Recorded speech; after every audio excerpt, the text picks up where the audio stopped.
Testing. 1, 2, 3, testing. Katie, 1, 2, 3, testing. Hi, Nicole. I hear you. Can you hear me okay? Oh, perfect. Great. Okay. Awesome. Thank you. Okay. Sure. Bye.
1, 2, 3, testing, Katie.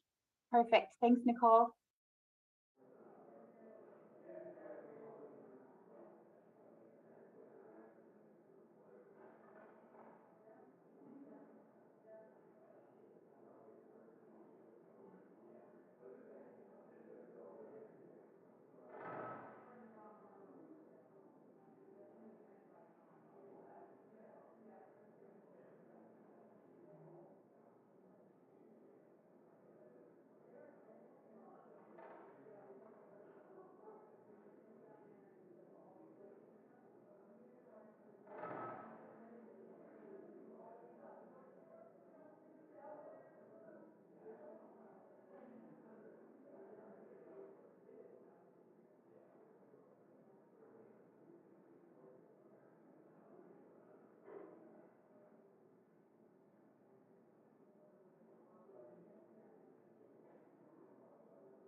Subcommittee will come to order. I ask unanimous consent that the chair be authorized to declare recess at any time during today's hearing. Without objection, so ordered. I also ask unanimous consent that members not on the subcommittee be permitted to sit with the subcommittee at today's hearings and ask questions. Without objection, so ordered. As a reminder, please keep your microphone muted unless speaking. Should I hear any inadvertent background noise, I will request that the member please mute their microphone. To insert a document into the record, please have your staff email it to documentsTI@mail.house.gov. Okay, where's my opening statement?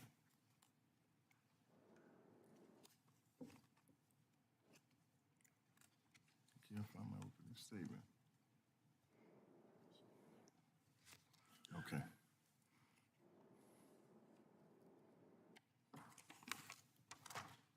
Good morning. I'd like to thank our witnesses for joining us today to share their testimony and expertise.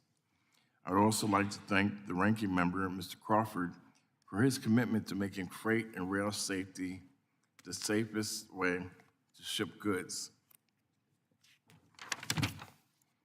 The safety of the rail industry remains one of the most important issues facing this subcommittee, and it is why we included several safety provisions in the INVEST Act. Today, we will hear two panels with unique insight into safe operations of the freight rail system. First, we will hear from Amit Bose, the administrator of the Federal Rail Administration, whose primary role is ensuring safety of our nation's railroads. He'll be joined by Tom Chapman, a member of the National Transportation Safety Board, which investigates significant railroad accidents and recommends ways on preventing future ones. These two agencies play distinct roles in ensuring the safety of freight rail and protecting the workers and surrounding communities from rail accidents. Our second panel will be an opportunity to hear from representatives of the workers, the railroads, who confront these safety issues every day.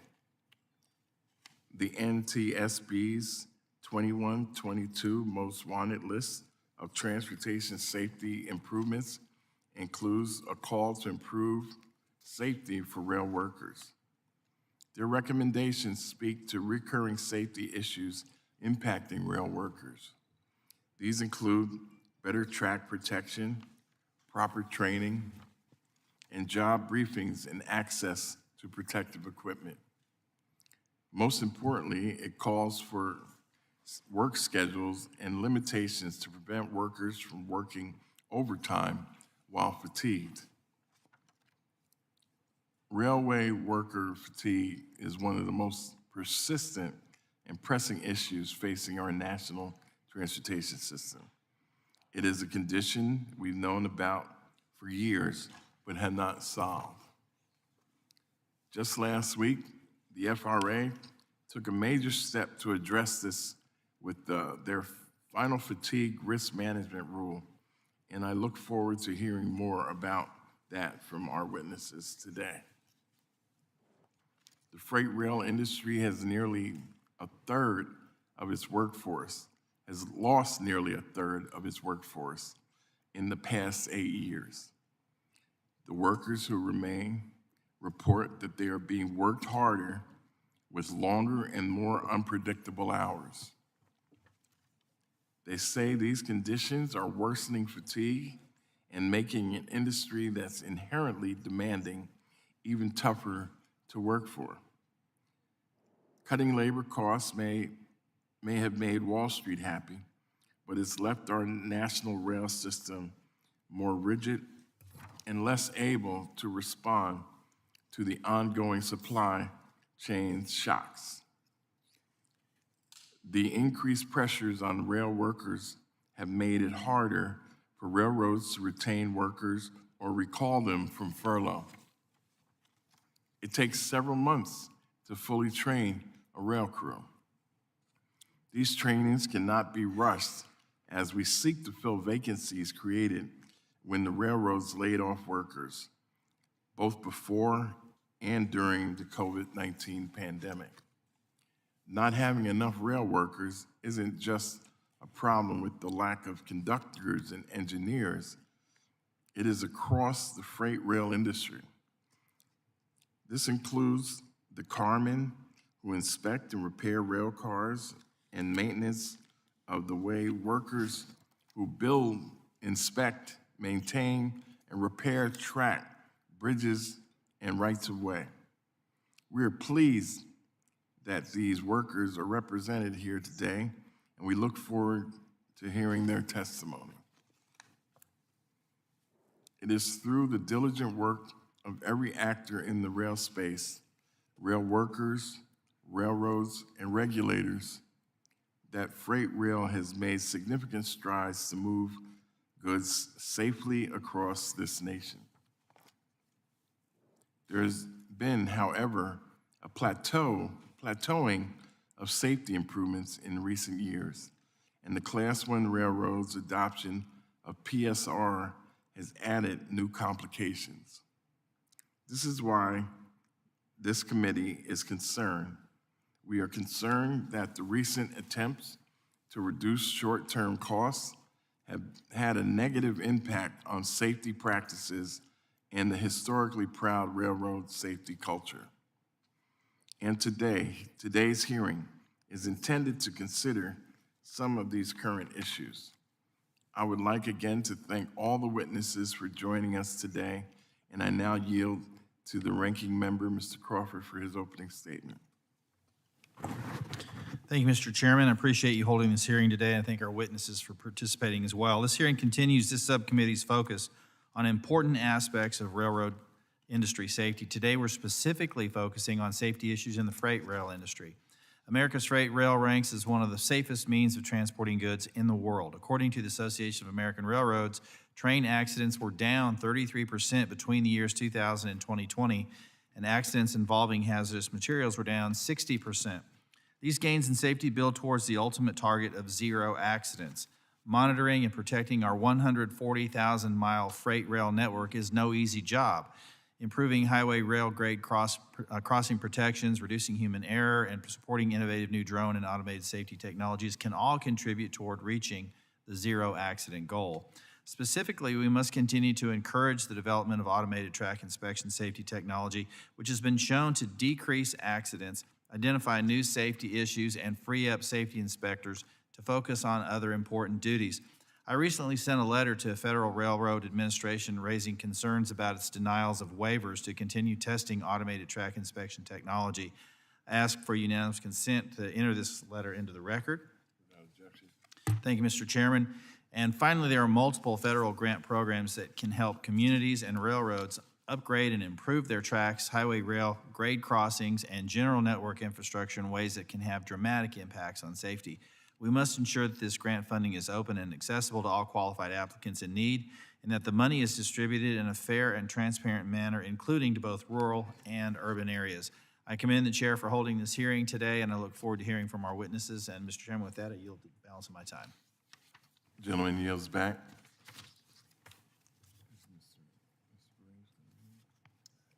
Nope, he's not here. Okay, I guess we can move forward.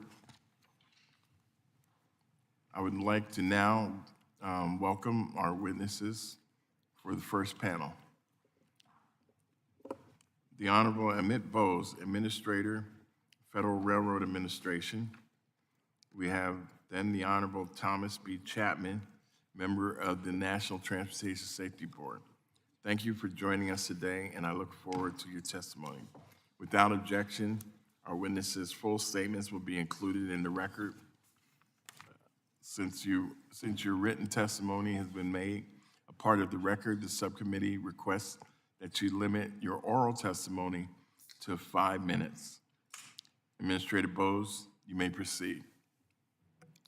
Chairman Payne, Ranking Member Crawford, and members of the subcommittee, thank you for the opportunity to testify today. Returning to this committee where I was a staffer who worked on T21 in WRDA and stood along the wall, as many of the staffers will do today, is an honor. Safety, including the safety of railroad employees, railroad passengers, and communities through which railroads operate, is FRA's top priority. FRA carries out its mission in many ways, including through our broad regulatory enforcement and oversight program of inspections and audits. FRA also conducts accident and incident investigations, scientific research, data collection and analysis, and provides extensive technical assistance. FRA also reviewed the safety integration plans of the largest rail company transactions before the Surface Transportation Board in several decades. The bipartisan infrastructure law provides an unprecedented investment in America's rail transportation system. It includes dedicated and sustained funding that enables FRA to continue its core safety mission while broadening its rail development and investment portfolio. Among them are substantial funds to deter and mitigate two longstanding rail safety issues: highway rail grade crossing collisions and trespassing. Through other grant programs, FRA will support training and education for our industry's workforce to help ensure appropriate job protections for those working on federally funded rail projects. With these expected historic investments in our nation's rail system, supporting the industry's workforce in safely and efficiently operating and maintaining the current system while preparing for the future is now more critical than ever. FRA's approach to safety is data-driven, risk-based, and collaborative. The full implementation of positive train control technology was significant. FRA continues monitoring PTC, including software updates, training, and integration into operations. With the issuance of the Risk Reduction Program and System Safety Program rules, railroads have been required to systemically identify, prioritize, and mitigate risks, and to actively promote continuous safety improvement and strengthen their safety culture by actively engaging the workforce. FRA continues to work on other significant regulatory initiatives mandated by Congress and to address known hazards more broadly. For example, in February, FRA expanded the scope of the agency's alcohol and drug control regulations, and we expect to issue soon a final rule dedicated to locomotive recording devices. Yesterday, FRA published a final rule requiring certain railroads to develop and implement fatigue risk management programs as a part of their larger risk reduction and system safety programs. Aside from these initiatives, FRA is seeking to engage all stakeholders in consensus-based safety improvements and rulemaking through the Railroad Safety Advisory Committee, which we rechartered in late 2021. It will meet again on June 27th. In April of this year, FRA held its first ever track and railroad workplace safety symposium, during which over 600 technical experts shared best practices. Similarly, in the spirit of partnership and collaboration, FRA is seeking to expand the confidential close call reporting system, C3RS, which enables railroad employees to report close calls and unsafe events and conditions without fear of reprisal or discipline. As we look forward, FRA already had several initiatives underway included in the bipartisan infrastructure law. In late 2019, FRA established an online portal to receive, store, and retrieve public reports on blocked highway rail grade crossings. And just today, we issued a request for information to solicit public input on how to make that tool even more useful. Other efforts are well underway to implement the bipartisan infrastructure law sections related to high-speed rail operations and pre-revenue service safety validation plans. With respect to infrastructure investments, FRA just announced the CRISI grants totaling nearly $369 million for 46 projects across 32 states. And we exceeded the bipartisan law's 25% rural set aside. In conclusion, FRA is committed to continuing to lead, promote, and strengthen efforts among all stakeholders to achieve meaningful and continuous improvements in rail transportation safety. I look forward to your questions. Thank you. Thank you. And now we recognize Mr. Chapman. You may proceed, sir. Good morning, Mr. Chairman and members of the subcommittee. We appreciate this opportunity to share insights regarding issues relating to freight railroad safety.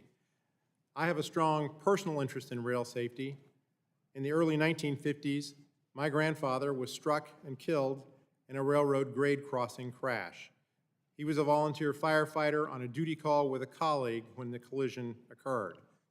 Because of my family history, I have made rail safety and grade crossing safety specifically a priority during my time on the board. Improving rail worker safety is on our most wanted list of transportation safety improvements. Improving rail worker safety means making sure that roadway workers have the training, equipment, rest, and layers of protection they need while working on or around tracks. It means making sure that crews operating trains, carrying hazardous materials, have time to escape in case of an accident. It also means reducing the risks of derailments and collisions as trains are getting longer and heavier.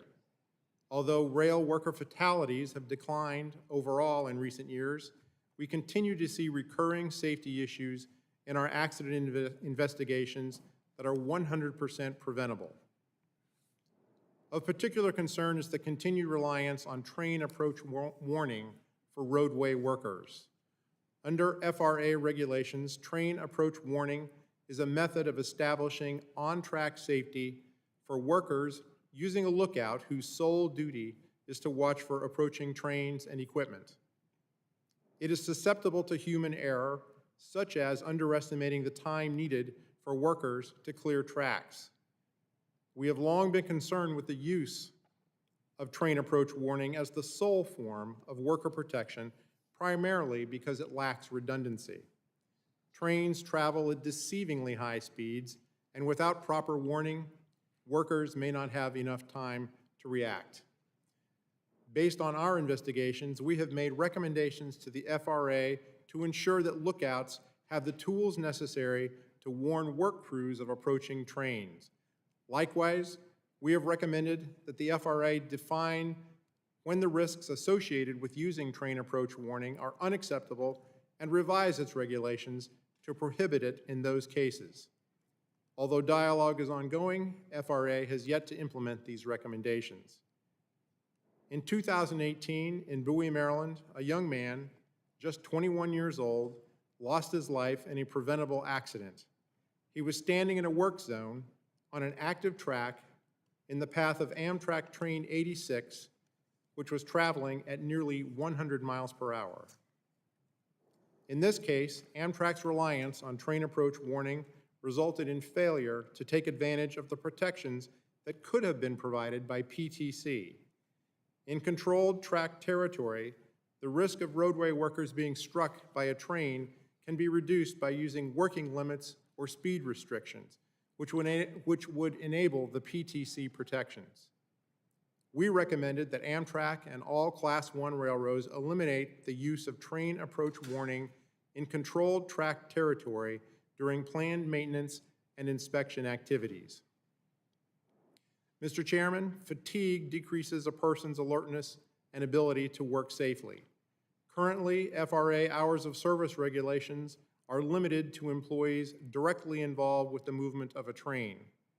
However, FRA regulations do not cover roadway workers, who are just as critical to ensure safe operations. FRA has indicated it does not have the legal authority to extend these regulations. NTSB disagrees, and we encourage Congress to consider clarifying the agency's authority. We have also investigated accidents involving high-hazard flammable trains, breached tank cars, and fires, placing crews at unnecessary risk by not reasonably separating them from combustibles. In 2017, we recommended that the Pipeline and Hazardous Materials Safety Administration evaluate the risks posed to train crews to determine the adequate separation distance between hazardous materials and occupied cars to ensure crews are protected during normal operations and accident conditions. FRA should revise its regulations to reflect those findings. In the interim, we recommend that PHMSA require that all trains have a minimum of 5 buffer cars between any crew-occupied equipment and cars carrying hazardous materials. The sequencing of cars in a train and controlling train movement continue to be areas of interest in our investigations, not only regarding the safe placement of hazardous materials, but also for reducing the risks of derailments and collisions through effectively managing in-train forces. Please wrap up. Mr. Chairman, rail remains one of the safest means of transportation, yet there will always be room for improvement. The safety issues we continue to see in our investigations are tragic because they are preventable. Thank you again for the opportunity to testify. Thank you. We'll now move on to member questions. Each member will be recognized for 5 minutes, and I will start with myself.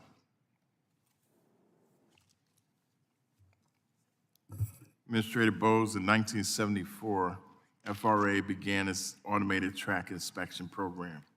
Just a few years ago, the Class 1 railroads began operating automated track inspection, or ATI, test programs. 4 of those ATI test programs continue today. Are the technologies operated under those ATI test programs prohibited by the current FRA regulations? Mr. Chairman, no. Okay. Yesterday, you finalized a rule on fatigue risk management programs that we required in 2008. Can you please share with the committee how you plan to ensure railroads plan seriously tackle fatigue, a known but persistent safety threat? Thank you for the question, Mr. Chairman. Fatigue is definitely an issue that FRA focuses on. As you know, safety is FRA's priority. And when it comes to fatigue, it's also about hours of service and rest. And we know that the cognitive abilities of railroad workers are very, very important. So when it comes to fatigue, we want to make sure that we're looking at the whole picture, and we think the fatigue risk management rule will help us address those. Another important component of that is the consultation with workers that we expect to happen in a robust, comprehensive way. So you definitely see the issue around fatigue continue to plague the safety of the overall system. Yes, sir. Okay. All right. Thank you. And now recognize Mr. Crawford for 5 minutes. Thank you, Mr. Chairman. I want to direct this question to Administrator Bowes. Automated track inspection safety technology has been developed for years with the unwavering support of the FRA. ATI has been shown to help reduce freight rail accidents and identify safety risks that manual inspections may not spot. ATI is also meant to complement, not to replace, manual inspections and can free up inspectors to focus on other important safety duties. Given the clear proven benefits of ATI for freight rail safety, why has the FRA suddenly decided to deny petitions to continue testing ATI technology? Thank you for the question, Congressman. I'm limited in some of my responses because the issue is in litigation, as you know, and there's also a petition for reconsideration. But I'm going to make some factual statements because I want to answer your question to the extent that I can. First, prior to my arrival at FRA, those test programs that you talked about didn't seek public comments. It wasn't a transparent process. We've cleared that up. We're going forward. We made sure that it is a transparent process so that we can get comments in that. Second, railroads can use ATI without FRA test programs, without waivers. Like you said, ATI can catch things that visual inspections can't. Visual inspections can catch things that ATI can't, such as roadbed, vegetation, tie condition, track component defects. And those are really, really important parts of track inspections that I just wanted to highlight. We continue the Ford test programs. We're gonna get data from those, Congressman, and we're gonna use that data to see how to go forward. The Railroad Safety Advisory Committee is also looking at this. We wanna do this in a collaborative way, and they're looking at the issue directly, and hopefully we can reach a consensus on a path forward. As I indicated in my question, ATI is not meant is meant to complement, not replace manual inspections. So I think the two can work together in a complementary fashion. But let me move on. During the Obama administration, FRA released a proposed rule to require Class 1 freight rail to operate with 2 people in the cab of a locomotive. FRA noted it could not provide, quote, could not provide reliable or conclusive statistical data to suggest whether one-person crew operations are generally safer or less safe than multiple-person crew operations, end quote. The Trump administration then withdrew that rulemaking, recognizing a lack of safety data to justify its implementation. Given plans to now revive the 2-man crew rule, is there any new data to support a safety justification for this rule? Congressman, as we've put out publicly, the draft proposed rule is in review right now, and it's going to address the things that you brought up. We know that in the past, data's been a concern. We've heard about it.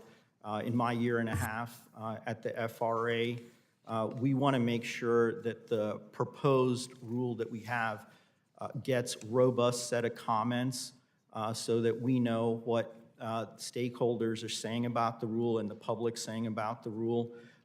We definitely want to address the risks associated with less than a 2-person crew.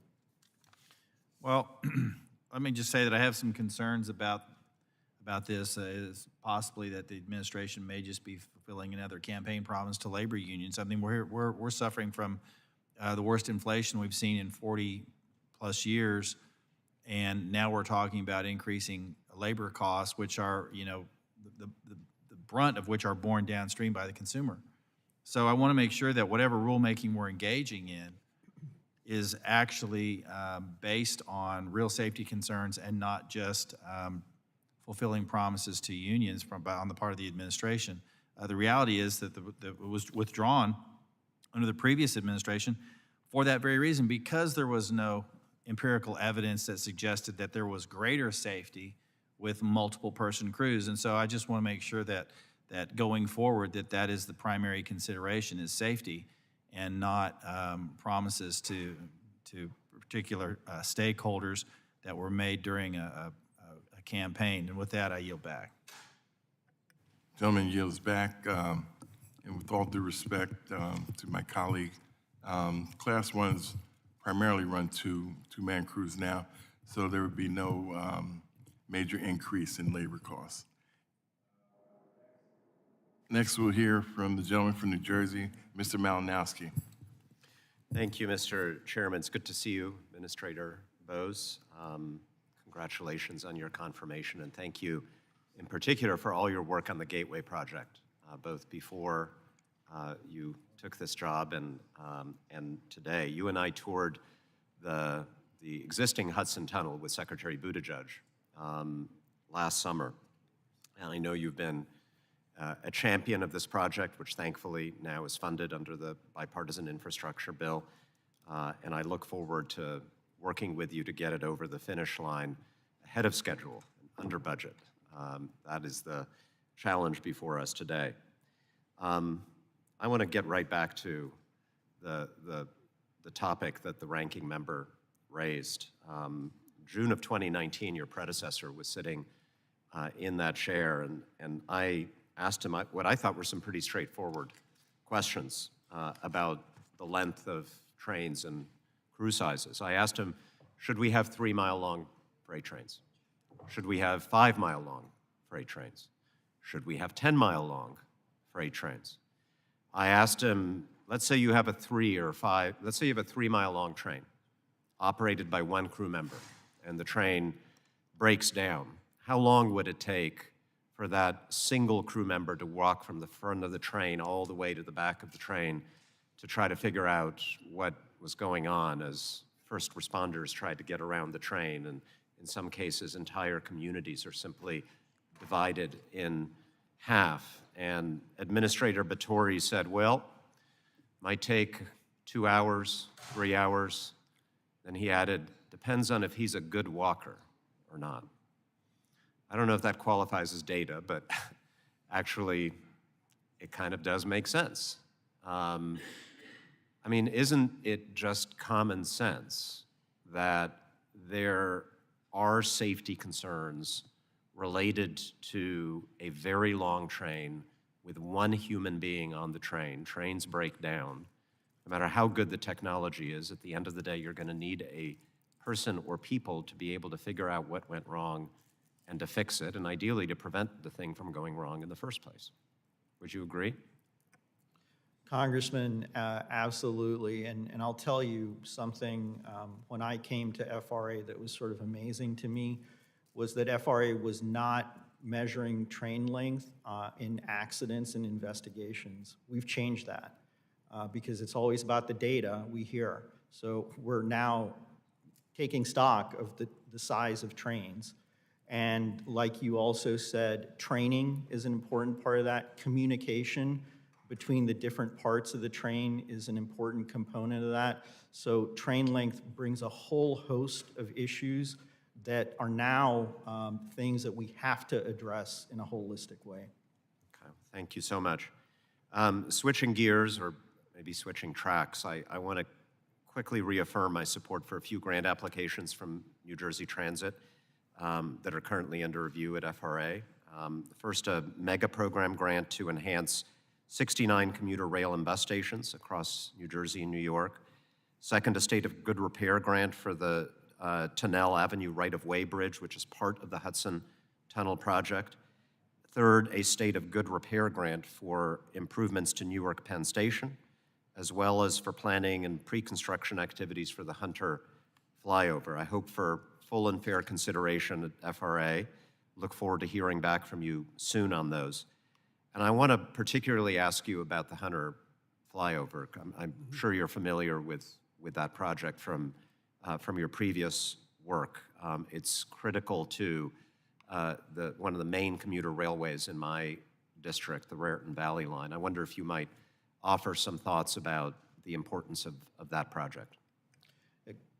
Congressman, anytime we can make improvements on rail, and particularly known spots like that one, we absolutely want to. And we know that the grant programs that the bipartisan law enabled and the projects, the opportunities that it presents are going to lead to increased safety outcomes and also better capacity and also more opportunities to increase ridership. So projects of that nature are the things that, again, the bipartisan infrastructure law, just a year ago, it wasn't even possible, and now there's an endless amount of possibilities.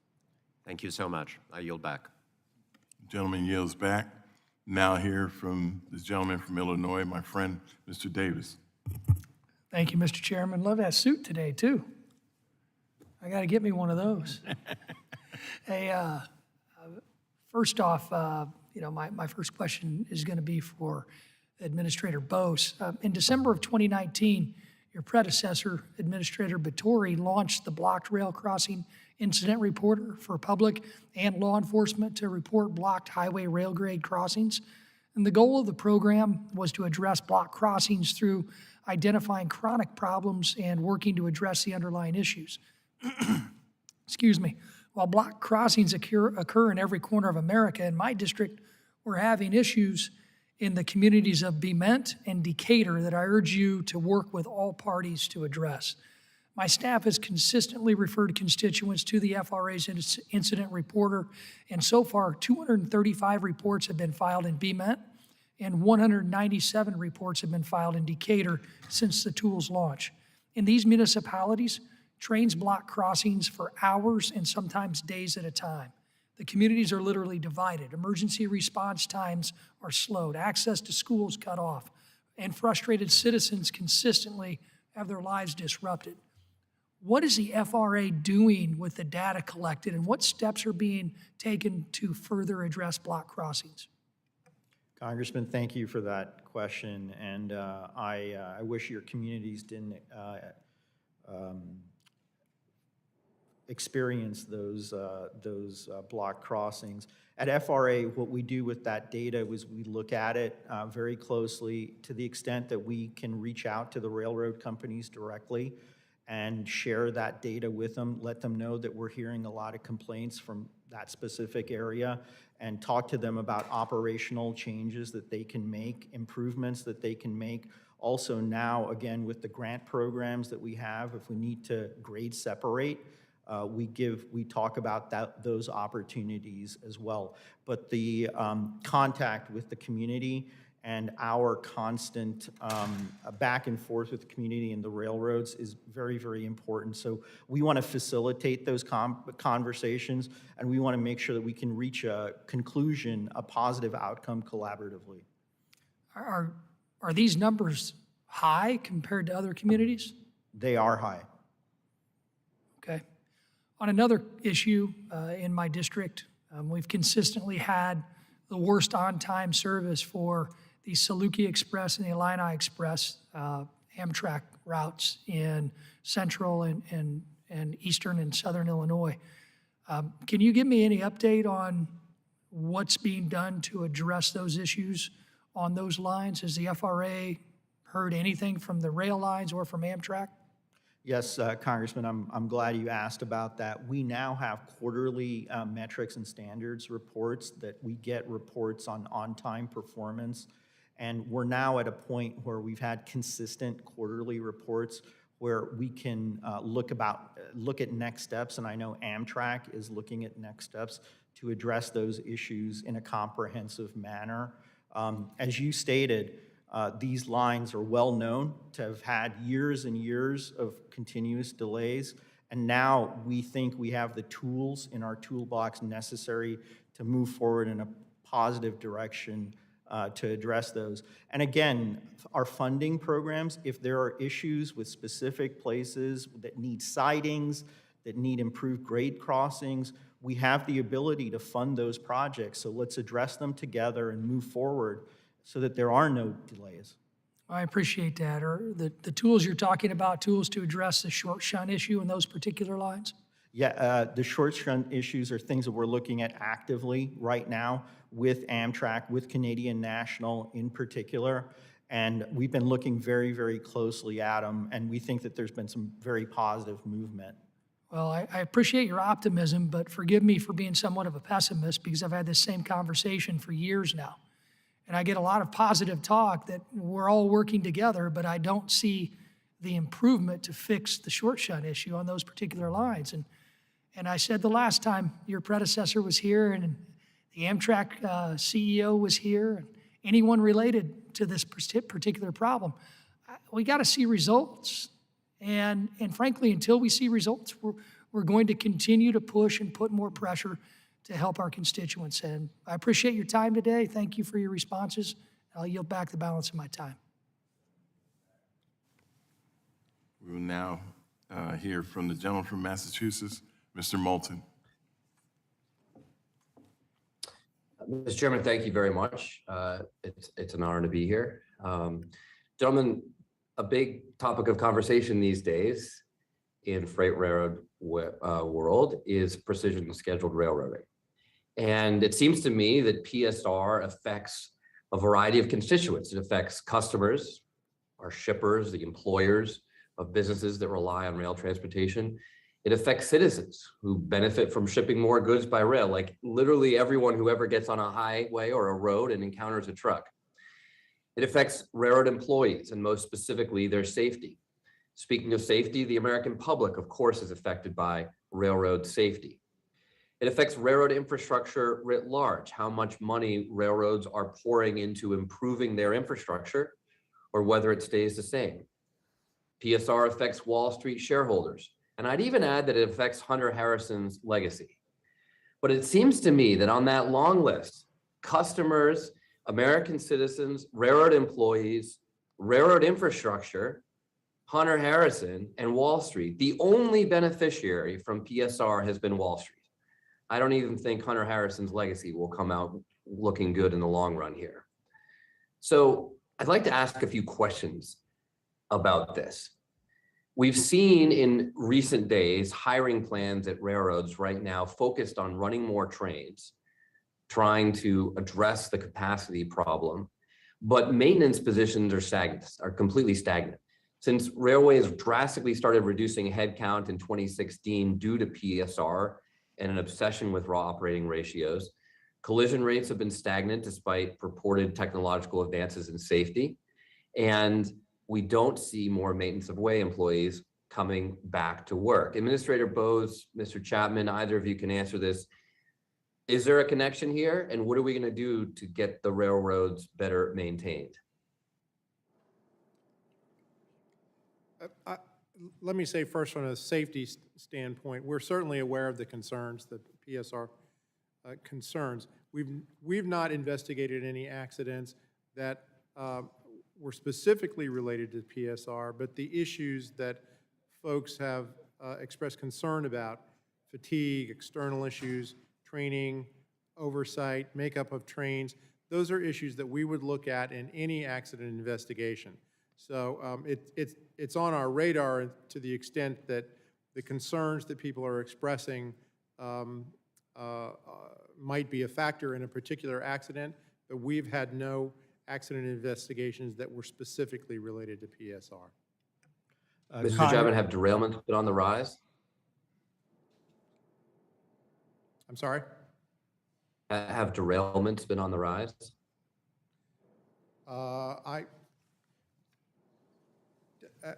Let me check on that number. We'll get you a number here in just a minute. I don't believe What it's about- on the rise.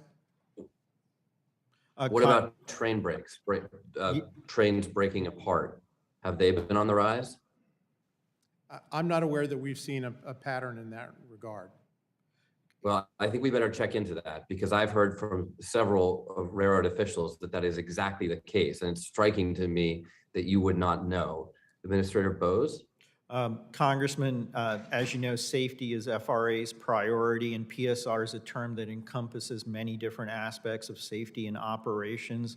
I can assure you that FRA is looking at the operational and process changes that seem to have resulted from the railroad's implementation of what's called PSR.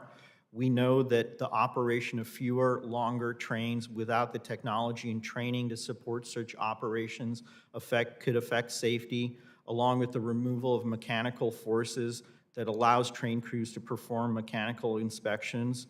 And we know that technology replacing the workforce with technology that's not as effective may not lead to good outcomes. And we're even looking at things like ineffective job briefings. So we have to look at all of this in a holistic way, including hours of service, fatigue, and training. So I want to assure you that we are on the job here looking at things to make sure that safety is paramount. Well, Administrator Bose, it's not just safety, it's about service. It's about the safety of our highways because a lot of customers are shifting traffic to trucks because they can't get the service that they need from common carrier railways. And Mr. Chapman, I think that Mr. Bose's statement there was a sort of long technical way of saying that we better look into train breaks and derailments because I think we'll find that they're absolutely on the rise and they're related to longer trains. Thank you, Mr. Chairman. I yield back. Gentleman yields back. We'll now hear from the gentleman from Illinois, Mr. Bose, for 5 minutes. Thank you, Mr. Chairman. Administrator Bose, you have emphasized the importance of the role of innovation would play in reaching FRA's safety goals. Now, I'm sure that you know, as technology evolves and our nation innovates, it is important to use the most up-to-date information and data to make decisions. Will you make a commitment today to using the most up-to-date data when making decisions about the use of new technology, and will you commit to sharing with this committee the data to make those decisions once the FRA has decided it? Yes, sir. In April, the Biden administration announced trucking action plan in an attempt to help the industry. During the same month, the Secretary called for railroads to improve their current self-service levels, which are similar, being impacted by the nation's challenge to recruit and retrain qualified employees. However, FRA has not acted with the same urgency to help railroads address these workforce challenges. Why have you not taken steps for the rail to address those concerns, and what, if any, specific steps has the Biden administration or DOT taken to address workforce shortages in the rail industry? Congressman, first, I just want to lead off with the railroads and their workforce have been instrumental in helping us get through the pandemic and the jobs that they've done throughout this time. We know that there's been backups on the supply chain. I point you to the April 27th Surface Transportation Board hearing, where there was an earful said about the supply chain issues that the railroads are facing. The Surface Transportation Board is looking at it very closely. Just yesterday, they issued an order because the railroads didn't provide sufficient data and didn't answer the questions that the Surface Transportation Board's asked in terms of reporting. So we need to continue to get accurate information to see what's going on in the first place. When you mentioned worker shortages, that's a perennial issue that's developed in recent years because of cutbacks that the railroad companies have made themselves. Now, I'm not in the business of them operating and hiring workers or removing workers, but the railroads themselves have said that there's a worker shortage. We want to make sure that the workers that they retain and bring on board have a safe workplace, have a good workplace so that they can retain those workers, and those workers can continue and make railroading their career, their life's ambition, and also a safe workplace. We want to make sure of that. In terms of supply chain, just quickly, Congressman, I know my time's short. The President established the Supply Chain Disruption Task Force. The Secretary is a part of that. The Port Envoy, General Lyons, was just appointed a couple of weeks ago. He works closely with the FRA to address any challenges that we see on the supply chain having to do with rail. And we also work cooperatively with the railroad companies themselves to facilitate anything that they need from us to help them move the supply chain and leave those disruptions behind. Yeah, the only thing I disagree with you on is the fact that you'd say the railroads, that they cut their workforce. I have been talking with them. They're having trouble recruiting and getting drivers or getting engineers and workers back after COVID like other industry. Now, the concern I'd have is the same thing that I have in the trucking industry, which is the industry I came from. When we're trying desperately to recruit new employees, safety is vitally important. And with safety, we implemented it both in trucking and rail and other heavy equipment that certain safety tests are given that would check your blood alcohol level and or any drug level. And I believe that we are having several states right now that have legalized marijuana. And with alcohol, it only takes about 8 hours to process out to a safe level. With marijuana, we end up with the tests that we have, all of a sudden we have these new employees popping positive and or not being able to pass a drug test at all. And with that, we're losing valuable employees that we should have. And I think it's a concern that we should look into on the national level, though we don't want to violate the 10th Amendment. Still, many of these states are putting us in situations where we're having trouble recruiting for these type of jobs. I appreciate your input on this, and with that, I yield back. The gentleman yields back. We'll now have Mr. Garcia from Illinois for 5 minutes. Thank you, Chairman, for holding this hearing on freight rail safety, and thank you to our witnesses on both panels for appearing today. My first question is for Mr. Bose of the FRA.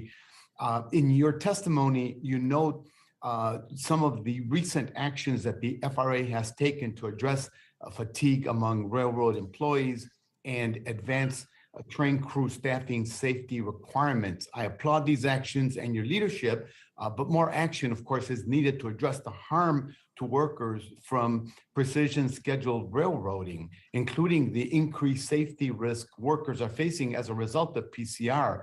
Many of the labor representatives testifying on the second panel have highlighted other issues that need to be addressed. These issues include the lack of time for carmen to inspect cars, railroad scheduling and attendance practices like high vis that lead to more fatigue among workers, and a lack of protections for railroad workers performing track work.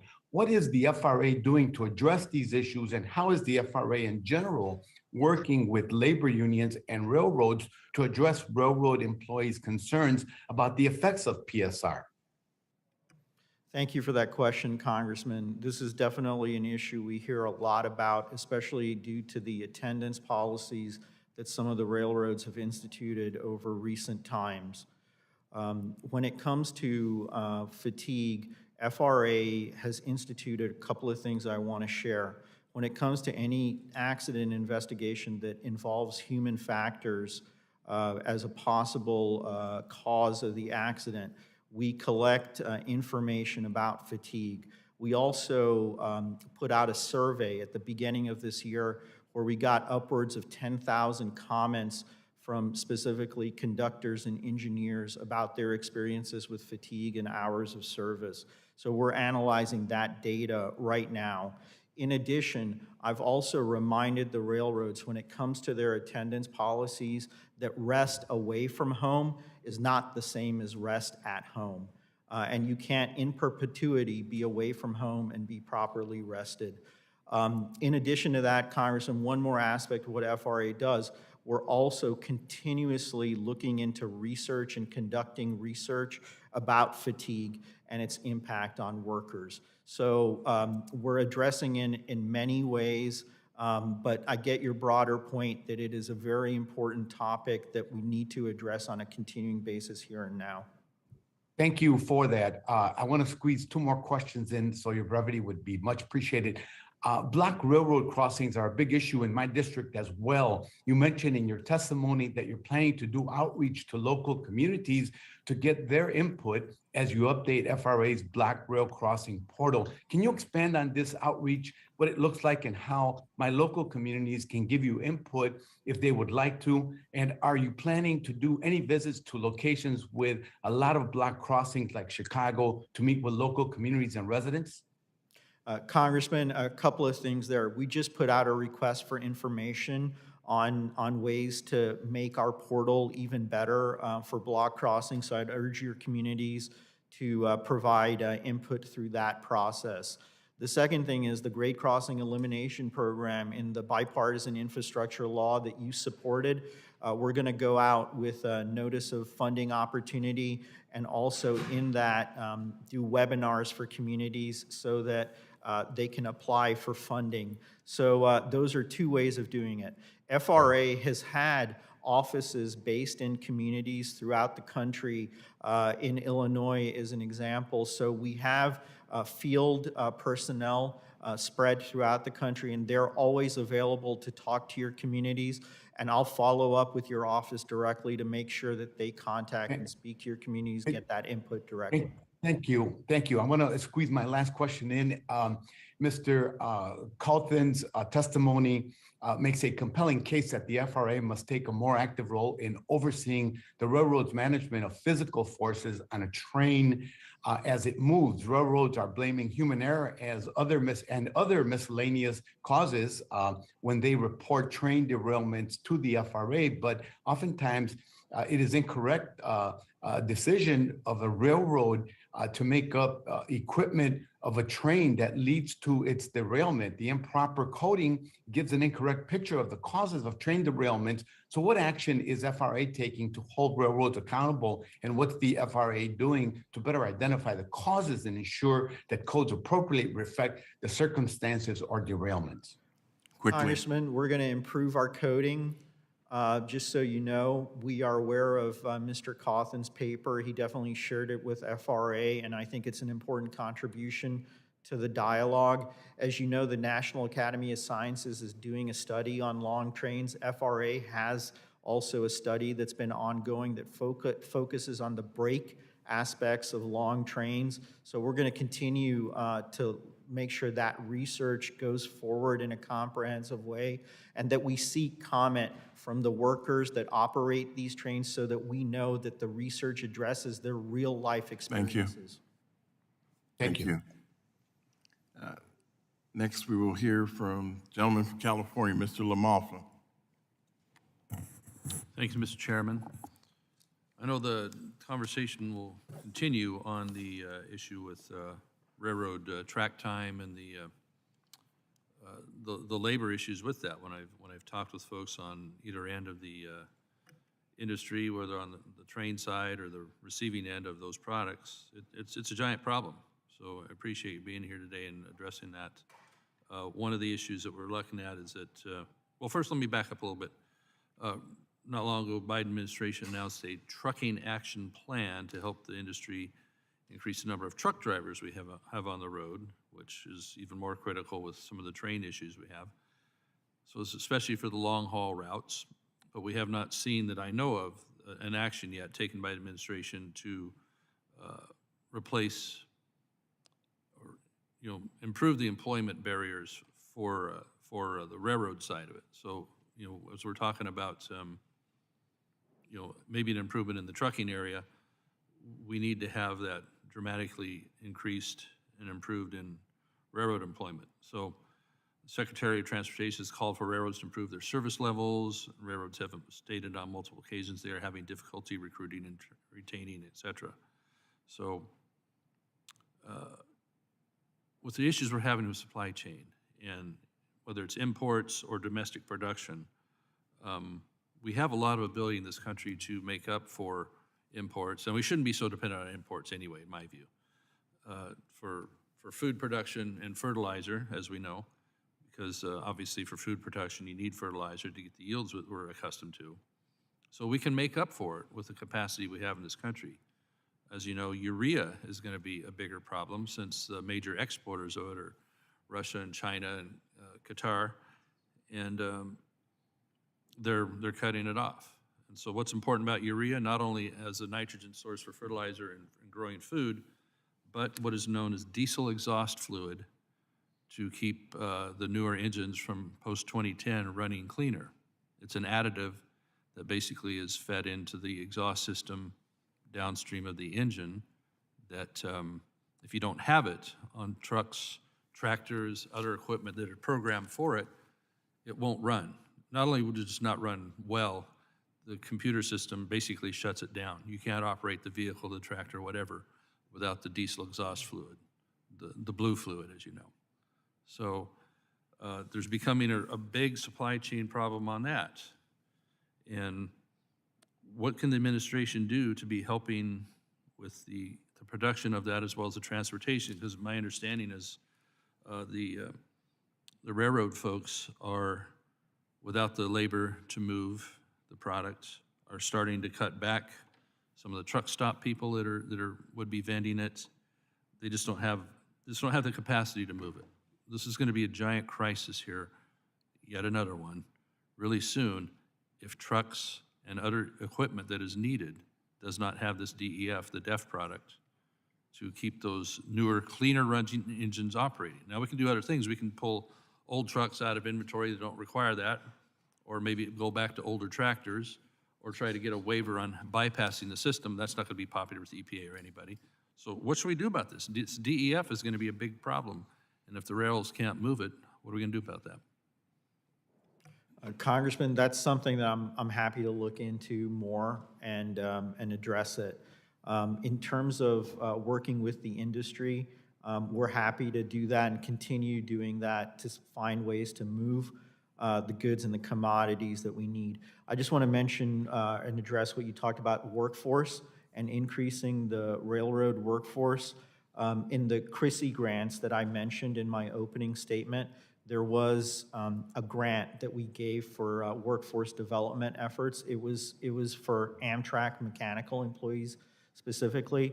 But again, the funding that we have available now is going to unlock some possibilities and workforce improvement, increasing workforce opportunities. Well, We're going to look for Amtrak those. doesn't move the ball on what I'm talking about here, and I need you to grasp the urgency of what I'm talking about here. Because if we don't have this fluid, this DEF, getting where it needs to be, the trucks don't run, right?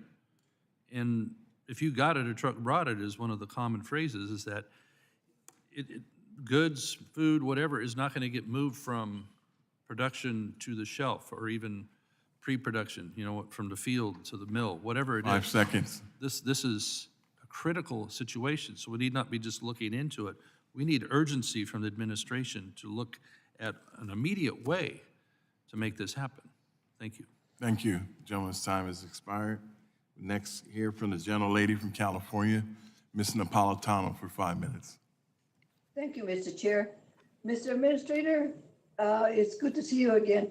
I know you're familiar with my community. It's the San Gabriel Valley of California, which has 160 trains daily in residential communities next to businesses and along school property.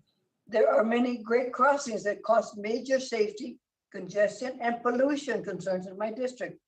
How is the infrastructure law improving grade crossing safety and installing grade separations? And secondly, I have significant concerns over the train length and the impact it has on safety in local communities. I've waited over 20 minutes for a train over 100 or 200 rail cars passing my community. What is the FRA doing to address the increased length of trains? Congresswoman, thanks for those questions. First off, when you're talking about grade crossings and improving or eliminating those, I have had the opportunity to visit both the ports of Los Angeles and Long Beach. We also pulled together a series of communities and local governments in that area to talk to them about the opportunities in the bipartisan infrastructure law and really pointing them to programs like CREATE, where they can come together. And I know you're familiar with the Alameda Corridor and all the improvements there on grade It crossing. runs right through my district. Yes, ma'am. And so that's the kind of effort that we want to make sure that communities are aware of. When you talk about long trains, it's definitely something that the FRA is looking into. As I mentioned earlier, that just collecting the data on that is something that FRA has started to do to make sure that we know what's going on in the system overall. We talked about in-train forces and the effects that long trains have on that. We also need to make sure the workers operating those trains are trained in the proper way possible, and also there can be communication breakdowns that happen on long trains. So the points that you made are very good ones, and we're happy to follow up with your office more directly. Well, I'd like to follow up with you and make sure that maybe if you have a chance to visit my district, you can see what impacts it has on the people and on the business in the area. But I certainly am very pleased that you are there to take care of some of the issues that we talk about. And maybe we can, one more question that just brought to mind is the Operations Lifesaver. I know it's a volunteer group out of the railroads, but how can we help make it a committee or a group that really focuses on safety, that is not volunteer, that is set up by you and the railroads, because it is essential when you have great crossings that are near schools and there's kids involved. Congresswoman, Operation Lifesaver is very much a part of FRA's efforts. Just last week, they attended a conference about level boarding and grade crossing issues. So they're a very big partner to FRA. We fund them based on the money that Congress provides on a recurring basis year after year, and we definitely look for any opportunities to continue to partner with them. They just had their 50th anniversary, and we were happy to celebrate it to them, but we're looking for ways to enhance them. enhance their views on that. And I'll pass it over to Mr. Chapman. Yeah, Congresswoman, I'll add that we at NTSB have a very good relationship with Operation Lifesaver. I work with them myself personally because of my own personal interest in grade crossing safety. They do outstanding work, and obviously want to see additional support for them in any way possible.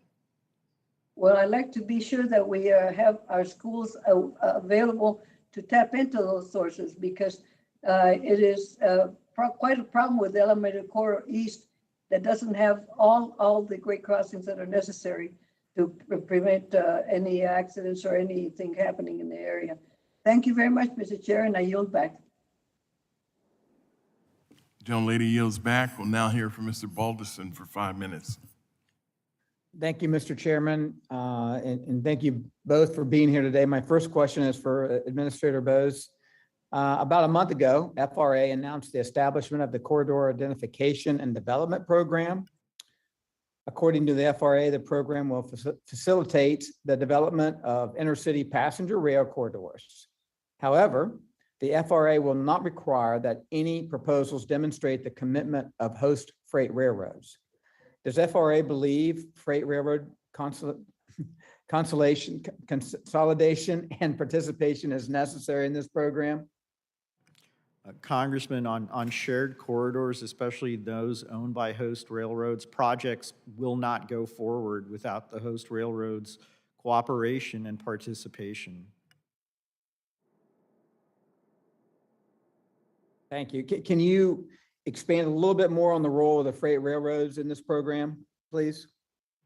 In the corridor identification program, well, I'll start from the beginning. Right after the bipartisan infrastructure law passed, we did several webinars. We reached out to the Class 1 railroads directly to ask them for comments as a part of the program so that the program would be informed by their views and would be stronger based on their views. So we sought their input in the first place. Then when we developed the program, we knew that going forward, again, that host railroads were absolutely necessary in participating.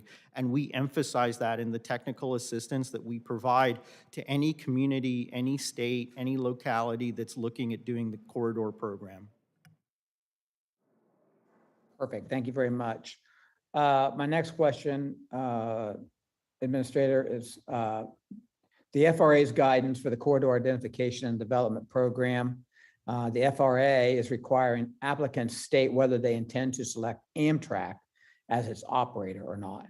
Can you explain why FRA is requiring this determination so early in the process? Congressman, can you repeat that? I didn't catch that.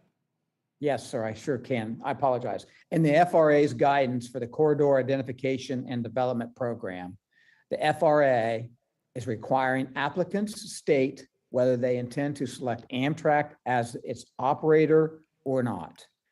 Can you explain why the FRA is requiring this determination so early in the process? Thanks for the question, Congressman. We're just seeking that for informational purposes. It in a way, helps determine how far along the corridor development is, whether it's Amtrak or a private operator or a non-Amtrak operator. It's just a question asking if that box has been checked off. Okay, I'm gonna follow up. To be clear, would the FRA encourage and protect competitive bidding for other rail operators in this program? Congressman, absolutely. And let me be clear on that. We have a private operator in Florida. We have a private operator developing a railroad in California, Nevada, in Texas, and we encourage other private operators throughout the country to look at passenger rail opportunities in the United States. Thank you very much. I appreciate your answers. And Mr. Chairman, I yield back. Gentleman yields back. We'll now hear from Mr. Johnson from Georgia for 5 minutes.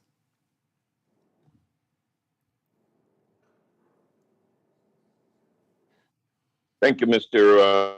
Chairman, for holding this hearing.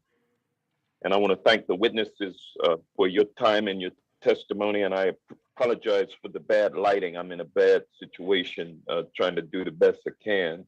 But the U.S. has the largest rail network in the world, and keeping such an extensive system running safely is a heavy lift. Many issues continue to plague railroads today, and they are due in part to cost cuts and bare bones operational plans implemented across freight railroads. And these cost-cutting measures are celebrated and encouraged by Wall Street. Meanwhile, Americans face job losses, poor rail service, and potentially deadly situations for railroad employees. Safety and quality of service should always be the priority, not profit. In 2021, Class 1 railroads had more than 1,200 train accidents and 9 employees died. In 1 month alone, 2 conductors with less than a year of service were struck by moving equipment and suffered serious injuries. Despite that, conductor certification training has been shortened by the railroads when onboarding new conductors. Mr. Bose, does the FRA have concerns about the quality of certification trainings, given that the reduced certification period risks worker safety? Congressman, that's something that FRA looks at every day, and we know the concerns that have been expressed, and we've actually caught some situations where the training and certification process needs to be improved, and we've shared that with the railroads directly so that the system can be safe. Are there any other plans that FRA has to address that concern? Yes, sir. The bipartisan infrastructure law actually asks FRA to look at the certification program, and we have that underway. And again, we're looking at those training programs railroad by railroad. And anytime we identify gaps or deficiencies or areas where improvements are needed, we make sure that the railroad makes those right away. We want to make sure that when railroad workers operate on the trains or provide service, that they're well-trained and well-versed. These are special skills that are required to be railroaders. Thank you. Mr. Chapman, in your testimony, you detail a number of accidents, including some with fatalities, that occurred despite use of the train approach warning or TAW method used by crew members. Mr. Chapman, can you briefly describe the TAW method for us and some circumstances where it would and would not be appropriate?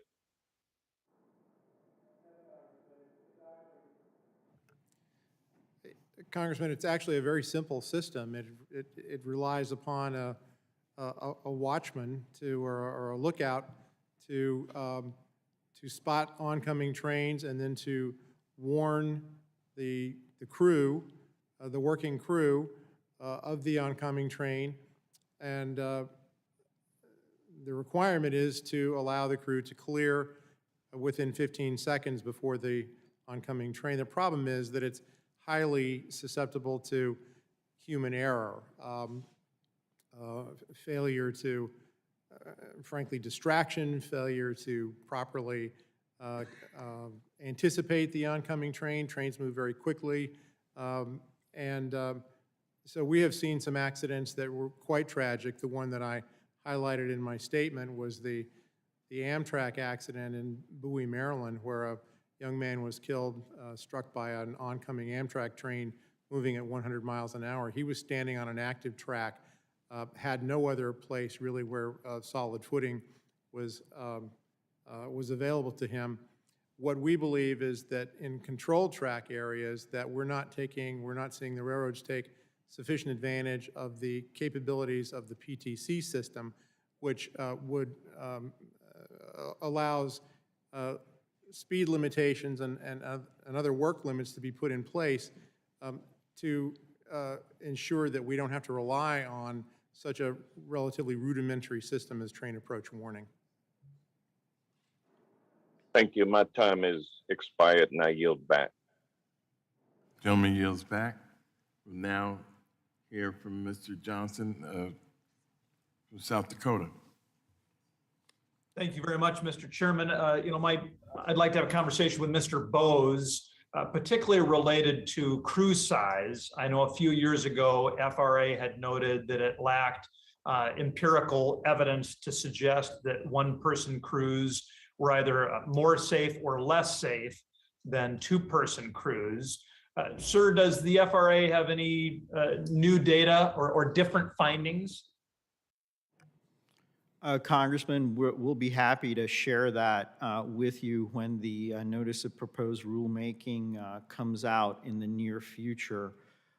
In terms of data, we know, and the last NPRM, the notice of proposed rulemaking in 2016, cited Castleton, South Dakota as a place where an incident happened where the crew worked together, and having a less than two-person crew in that situation could have been a very negative, even more negative outcome there. You mentioned data. FRA also subsequently to that withdrawal notice has had research, and we've conducted even more research about crew size. So we're happy to have that a part of the record when the notice of proposed rulemaking goes out.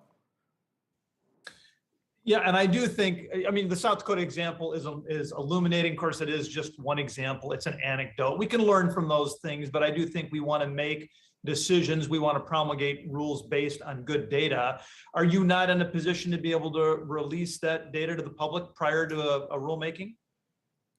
Congressman, it has to be a part of the rulemaking because right now we're in deliberative process putting that together. But we're happy to walk through the NPRM when that comes out with you, with your staff, with the committee. I know there'll be a lot of interest.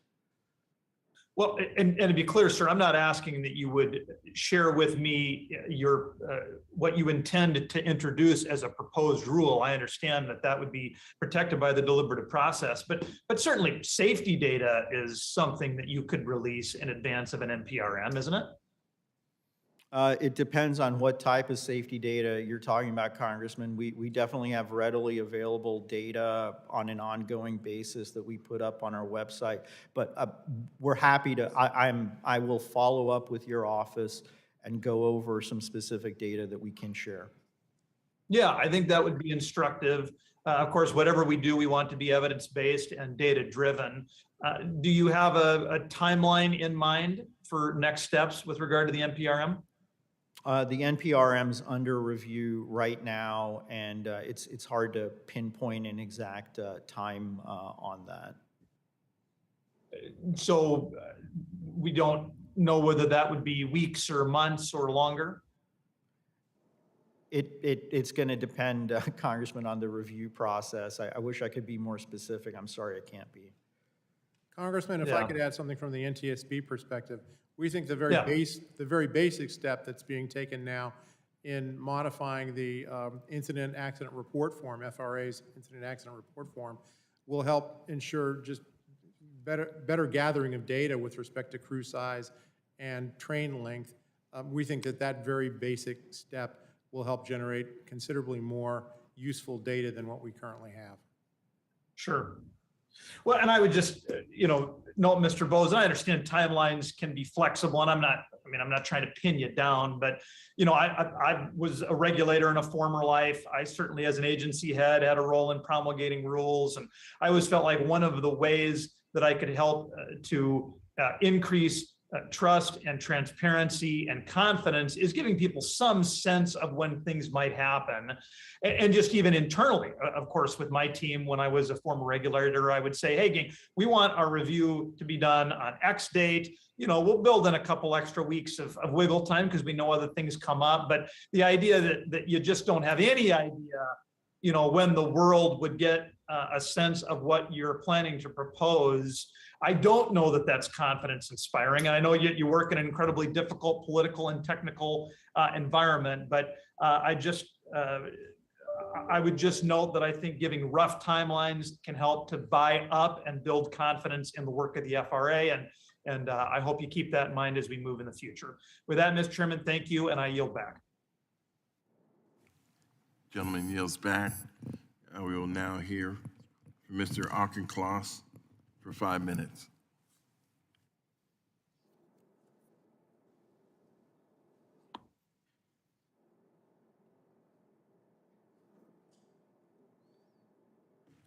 Okay, next we'll move to Mr. Carter from Louisiana for 5 minutes. Mr. Chairman, thank you very much. My question is for Administrator Bose. Thank you for being here. I represent the 2nd Congressional District in Louisiana, which is home to a lot of quaint towns. One particularly quaint town is the city of Gretna that has a train that runs through that community. There's been talk of expanding that train. And I will tell you that the devastation of trains that go through small communities is real.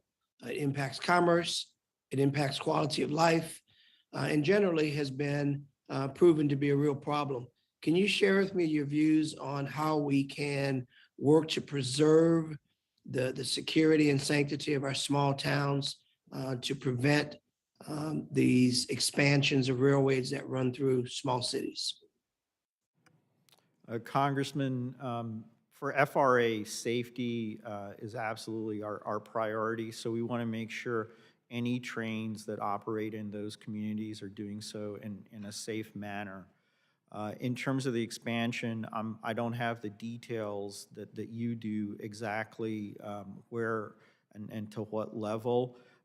I can tell you that when it comes to the railroads increasing their business and increasing their footprint in a community, there are opportunities through funding, through mitigation activities that we always encourage, not to mention community input and community collaboration as a part of the process. For the Federal Railroad Administration, we want to make sure our field inspectors are there for the community to answer any questions that your constituents may have.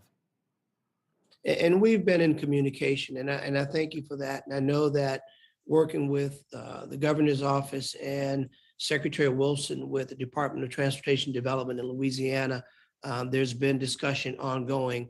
I just want to flag that for you and ask that maybe we can have a further discussion offline on the specifics of the issue in the city of Gretna in Louisiana, but more generally across the board. This is an issue that plagues many communities.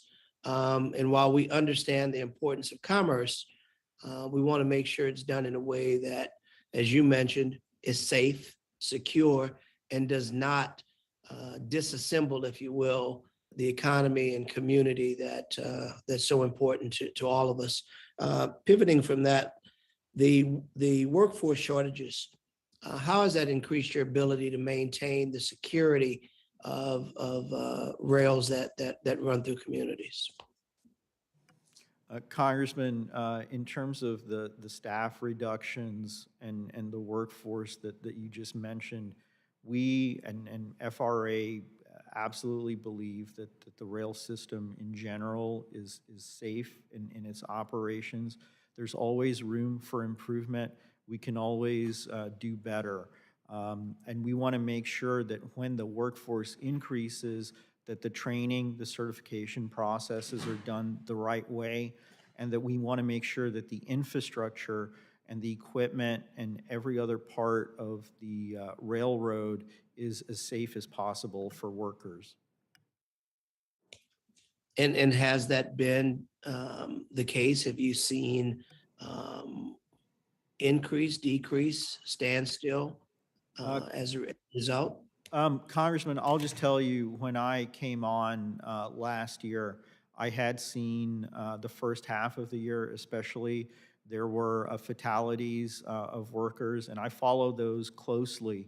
Every day, there are reports that I get about injuries and the quality of the workplace. We want to make sure that there's a safe environment for workers. So after that, I sent a letter. I contacted the railroads directly, making sure that training and awareness of the workers was paramount in their minds. So we continue to do that on a daily basis. Congressman, whether it's through inspections, through audits, through other means. FRA does that as a part of our daily work every day. And while I applaud you for the safety of workers, that's critically important, and I stand wholeheartedly in support of that. Tell me about the security of neighborhoods and people and pedestrians. Yeah, absolutely, Congressman. Another aspect of what this administration is focused on is equity, right? And we want to make sure that when it comes to grade crossing safety, trespasser safety, the impact that a railroad has on a community is a safe one. We've recently done a grade crossing summit to highlight safety improvements that we can make. So we'll continue to do that. Anytime you need us to engage with your communities directly, I'm happy to do that. Thank you. I definitely take you up on that. My time has expired. I yield back. Gentleman yields back. We'll next have Ms. Steele from California for 5 minutes. Thank you very much, Mr. Chair, and thank you very much, Ranking Chair. And Administrator Bowes, earlier this year, organized crime group wreaked havoc on cargo trains in Los Angeles County, stealing packages, equipment, and other important products from railroad cars. This incident shed light on data collected from Union Pacific since December 2020, detailing the 160% increase in thefts along railroad tracks in Los Angeles County. Many of products stolen included medical equipment, electronics, and food products, some of which may currently be out of stock due to supply chain shortages.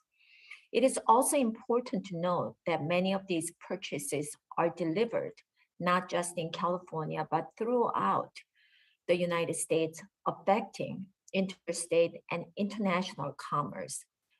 The safety of our freight rail system includes the safety of our rail workforce and the security of rail freight. How are you working with the Department of Justice to hold the perpetrators accountable? And how are you ensuring that this incident does not spur up again this holiday season? Congresswoman, thank you for that question. I think you're referring specifically to what happened on Union Pacific in the LA area over the course of the last year. We've talked about workforce shortages. That's not only in terms of the operations of the trains, but it's also in their law enforcement. You know, those rights of way are privately owned. These are privately owned rail cars. They have their own police force that is to look out for vandals, for other security issues. We made it clear to Union Pacific, as well as other railroads, that security and securement of their equipment is very, very important. In the LA area, we worked with local law enforcement, as well as the governor's office and Department of Homeland Security, FBI, to make sure that those instances are not repeated, and we can improve on those. If they reoccur, we're ready to tackle those with our other agencies, and law enforcement. They are very much a part of that. I'm hopeful that Union Pacific's given the attention the issue deserves, so that those incidents that happened over the course of the last year aren't repeated. So since that federal and state and local law enforcement are working together, these crimes went down, or it still stayed same, or it's it's been increased? Congressman, I have not seen an increase in those activities. If you have information to the contrary, please feel free to share it. Another aspect of this that was really, really important is just securing the actual intermodal units that the trains were carrying, and make sure they're properly locked. So I'm glad those precautions have been taken going forward. Thank you very much, Administrator Bose. Mr. Chairman, I have another question, but I don't think I have enough time to get answers. So what I'm gonna do is I'm gonna submit the writing regarding that federal funding and grants has been provided to California high-speed rail that it's been already failed. So I'm gonna put this in writing and I yield back. Thank you, Mr. Chairman. That'll be fine. Thank you, Congresswoman. We thank the gentlelady for her consideration, and we will next have Ms. Titus from Nevada. Thank you very much, Mr. Chairman. I'd just like to ask Mr. Bose about the rule that was released yesterday by the FRA on fatigue risk management programs. In the final rule, there was a reference to the FRA revising its accident and incident investigation procedures to analyze information on the involved railroads' attendance policies. I wonder if you could expand more on this and the reasons y'all changed your procedure. And if in the future, FRA shows that there are attendance policies that contribute to rail incidents or accidents, would the FRA consider readdressing the issue? Congresswoman, thanks for that question. The fatigue rule, as you mentioned, in addition to that, we're also, when it comes to accident investigations, asking questions about hours of service, about fatigue. We also did a survey where we got over 10,000 responses from conductors and engineers, and we're analyzing that as well. In terms of rest, that's a very, very important issue, and attendance policies are a part of that. It's something that FRA has been reviewing and did review across the board at the railroad companies. We were not able to find a regulatory tool that we have available to address those directly, but again, we are very focused to make sure that workers are meeting the hours of service requirements that are in law. We're making sure that FRA is analyzing data, information related to hours of service and fatigue. I contacted the railroad companies to make sure that they knew that the quality of rest and quality in the attendance policies is very important, that resting away from home is not the same as resting at home, and I made that clear to them. In terms of the fatigue rule, Congresswoman, the consultation with workers is so important and such an important aspect of that. We had the risk reduction program and the system safety program come out in the last administration. There was a hole in both those regulations that dealt with consultation with workers. We knew that that could be improved on. And through the fatigue rule, we started addressing that. We need to do even more to ensure that that consultation is done, because that will lead to a better fatigue plan and better safety outcome. You said you don't have the regulatory tools to do something. Is there measures that we could take here in this committee to give you those regulatory tools? Would you go back over that and see if there's anything we need to do or we need to bring forward? Congresswoman, what I was referring to specifically was the attendance policies and hours, and those are things that are often worked out through agreements between workers and the railroad companies. That's what I was referring to. What FRA does is we look at hours of service, we look at fatigue, and we make sure that we have the information that we need, and if there's anything we need to address, we do that directly. Well, it seems that in recent years, railroads have been acting more like Wall Street, cutting workers, longer trains, less concern about the people who actually roll the trains. I just want to be sure that they're protected and they have as much rest as they need, because not only if they don't, does that put them at risk, but it puts whatever they're hauling at risk, and it puts everybody in the neighborhood that they go through at risk. Congresswoman, absolutely. We know that what's been going on in the industry. I can tell you that FRA is doing focused inspections is doing audits. Those are things that in the recent past, FRA had not put a lot of effort into. I reinvigorated those efforts, and we want to make sure that the railroads know that we're looking at these issues very, very closely in line with what's gone on in the recent past. We don't want to be late to this. That's why we're actively looking at these things right now and addressing them. Well, thank you, Mr. Bose. I'm glad to hear that. Thank you, Mr. Chairman. I yield back. Gentleman yields back. We'll now hear from Mr. Perry from Pennsylvania. Thank you, Mr. Chairman. Thank you, gentlemen, for being here. Administrator Bose, I want to read from your testimony. The mission of the Federal Railroad Administration is to enable the safe, and I'm just going to underline that, reliable and efficient movement of people and goods for a strong America now and in the future. That's a quote. And then another one, safety, including the safety of railroad employees, rail passengers, and the communities through which railroads operate, is FRA's top priority. Sound about right to you? I mean, sounds like something you'd say, and sounds like the mission that you're on, I would think. Yes, sir.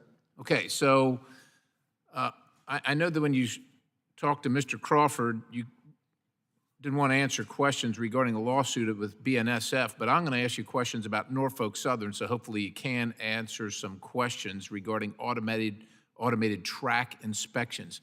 Are automated track inspections and manual inspections mutually exclusive? If you do one, you can't do the other? Congressman, the answer to that's no. Of course not, right? So you can do both. According to the testimony from Norfolk Southern, which conclusively showed that expanding the waiver would improve safety, and that also said that when the request was denied, it described the program as successful. But it seems like the key finding was ignored, that the system-wide implementation of ATGMs would improve rail and worker safety. Have you provided any rationale why the waiver was denied? We did in the letter denying it. Can you impart that to us now? I'm sorry? Can you just generalize and tell us why it was denied? The letter said that the Railroad Safety Advisory Committee is looking at track inspections, automated track inspections in general, and that's the way that the FRA is addressing automated track inspections. So you don't think they've been successful? Congressman, I'm not going to get into, there's a petition for reconsideration. I want to be respectful. I'm just asking you. I know there's a petition, but we're trying to figure out if this technology works and if it's not mutually exclusive. So Norfolk Southern, BNSF, any other railroad could implement the automated track inspection and also do manual inspections, but they're not allowed to do automated track inspection right now because it's been denied. Right, the waiver's been denied. So I would like to know why that is. If you don't think, if the FRA doesn't think that they've been successful or that they enhance or increase safety, because that's what it seems like. Congressman, I think this is a really important point. Norfolk Southern could use automated track inspections right now. In fact, I think they are using it right now. But they can't expand it. But they can't expand it, right? They can expand it to other territories throughout their network. So they haven't been denied a waiver? Congressman, in order to use automated track inspections, they do not need a waiver in the first place. Well, it seems like, and I said I wasn't going to ask, but I am going to ask, it seems like on the same day that they were denied, BNSF was denied to expand its pre-existing waiver to new territories. Is that not correct? Both were denied by the safety board at the FRA. Yes, sir. I thought you just said they weren't denied. They could expand wherever they wanted to. Automated track inspections do not require a waiver to be in use. They are in use across railroads right now. So why deny or not deny? Congressman, factually, they were seeking those waivers to eliminate or reduce visual inspections. And how do you know that? How do I know that? Yeah. Because the docket that they submitted, the request that they submitted is something that's available to read. Okay, and it says that they did it because of that. Among other reasons, yes. Okay, so they were going to reduce them, but were they going to stop them, visual inspections? Reduce or stop? I don't recall exactly what they said, but it And was it's a not mutually combination. exclusive, so they can do automatic track inspection and visual inspections, right? Congressman, I'm not going to get into it because, again, there's a petition for reconsideration. There's litigation going on. I've tried to answer your questions. Thank you, Mr. Chairman. I yield. Thank you, and I think it was clear. Everyone in the room supports ATI, and no waiver is required to operate ATI. The next person up is the gentleman from Massachusetts, Mr. Auchincloss, for 5 minutes. Thank you, Chairman. Before I begin, Administrator Bose, would you like to take a minute of my time to expound on the answers of my colleague? We're getting some feedback here and there.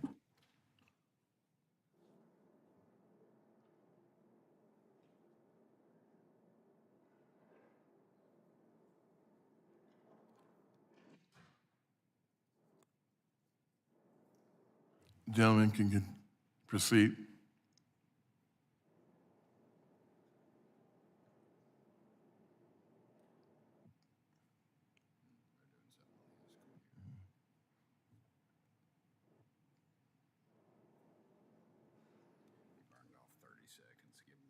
Mhm. Yeah.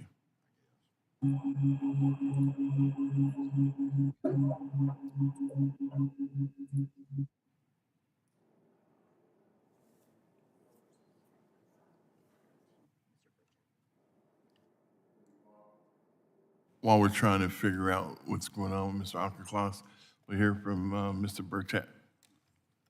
Thank you, Mr. Chairman. I appreciate that. I'm the 435th most powerful member of Congress, so if these questions have been asked before, I apologize. Obviously, my party has not accepted my position in leadership as I have, so I appreciate you all. I'm wondering about we all know the businesses are struggling to find workers, and I'm wondering why would the agency consider forcing small businesses to hire folks that they really don't need? And I guess that's Administrator Bose. Congressman, I'm not sure exactly what you're referring to in terms of forcing railroads to hire workers. I'm not sure if you're talking about the shortages that we've heard from the railroads directly in terms of the supply chain and the increases that they need, or if you're referring to the crew size. I'm referring to the rule that President Biden's administration has moved forward to hire personnel or operators with more people on a train than a lot of folks feel is necessary. Yes, sir. So when it comes to that, I'll just note this. There was a notice of proposed rulemaking back in 2016 having to do with crew size. At that time, some railroad companies had one-person crews, and there was not going to be a change to that if the railroads could provide the rationale for continuing that. And also, in terms of the crew size, right now, there's a minimum of 2 people on crews across the board at the railroad companies. So there was, in the last notice of proposed rulemaking, if it was below 2, there was an opportunity to continue that, as well as if there was 2 to maintain it. And there was also safety case that went along with those. Okay, I'm also worried too, carry that on, if the railroads can't meet some of these requirements, you think it's possible that fewer trains would run and that would result in a worsening service and increased supply chain bottlenecks? Congressman, when it comes to operating the trains and providing the service, I leave that to the railroads to do on their own. They're very successful businesses and have been for a long time in this country. And I think they can figure that out pretty well. But I just want to highlight, again, the Surface Transportation Board's April 27th hearing, where we did hear from customers and communities that experienced a lack of service. If there's anything that the FRA can do, the administration can do to increase the workforce for them, the railroads to increase their workers or retain workers, we're happy to work with them.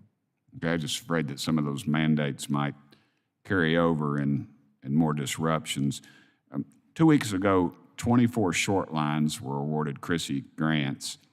And I'm wondering, how else is the Federal Railroad Administration using the CRISI grants to invest in short line upgrades and some of those safety improvements?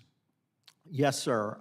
So when it comes to short lines, FRA has a pretty robust program, but CRISI is the primary way that we fund the short lines. We also have a Short Line Institute where we make sure that there's training and aspects of safety that we're communicating with the short lines directly. FRA also engages with the short lines throughout the year so that we can talk to them about safety and provide resources that they need.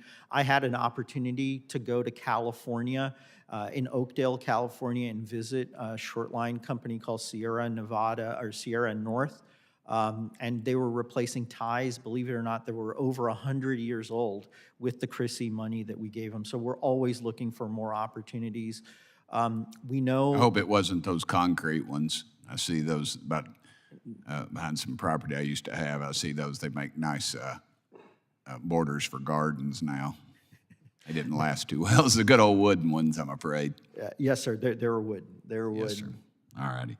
I'm about to run out of time, but I'm curious about the administration's support of funding CRISI at a higher level than its fiscal year 2023 budget. Fiscal year 2023, the Biden administration requested $1.5 billion for the grants, and it was less than $1.6 billion appropriated by Congress in fiscal year 2022. And I'm out of time. If you can just give me a quick one on that. Yeah, we're always open to more funding for CRISI. The bipartisan infrastructure law has funding for CRISI for 5 continuous years, and that's a big deal to know that there's going to be a robust program. Okay. Thank you, Mr. Chairman. I yield back none of my time. Gentleman yields back. Now we'll have Mr. Stauber from Minnesota for 5 minutes. Thank you very much, Mr. Chair. This is my question will be a follow-up with Representative Burgess, but in my home district in northeast Minnesota, we have Class 1 railroads and short lines crisscrossing the entire state. They carry the iron ore that makes 80+% of America's steel.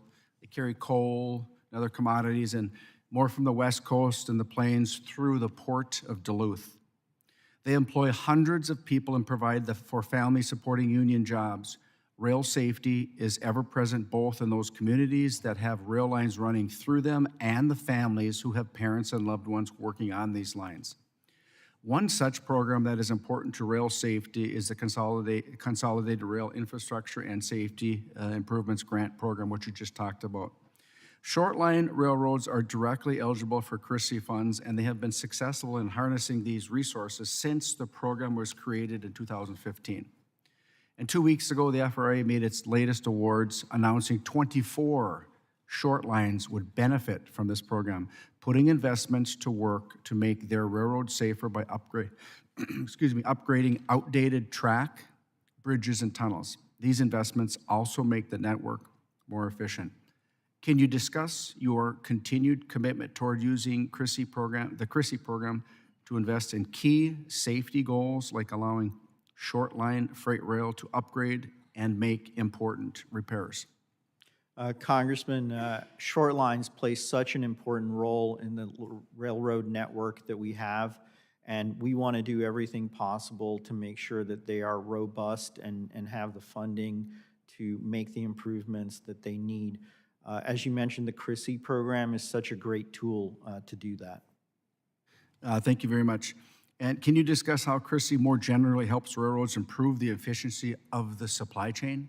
Yeah, absolutely. So let me point out a couple of examples. A lot of bridges are 280, or don't carry 287 pounds of capacity. So the program can be used to make those improvements.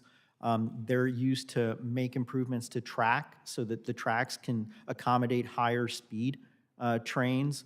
And also in terms of other infrastructure improvements to improve grade crossings or eliminate grade crossings. That's another way that the Chrissy program is used by short line railroads.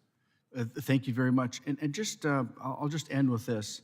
I would just encourage you and the agency to continue working with our railroads that are doing improvements across our great land to make sure that the local community and the elected leaders in those areas where the improvements are going to be made are part of the conversation.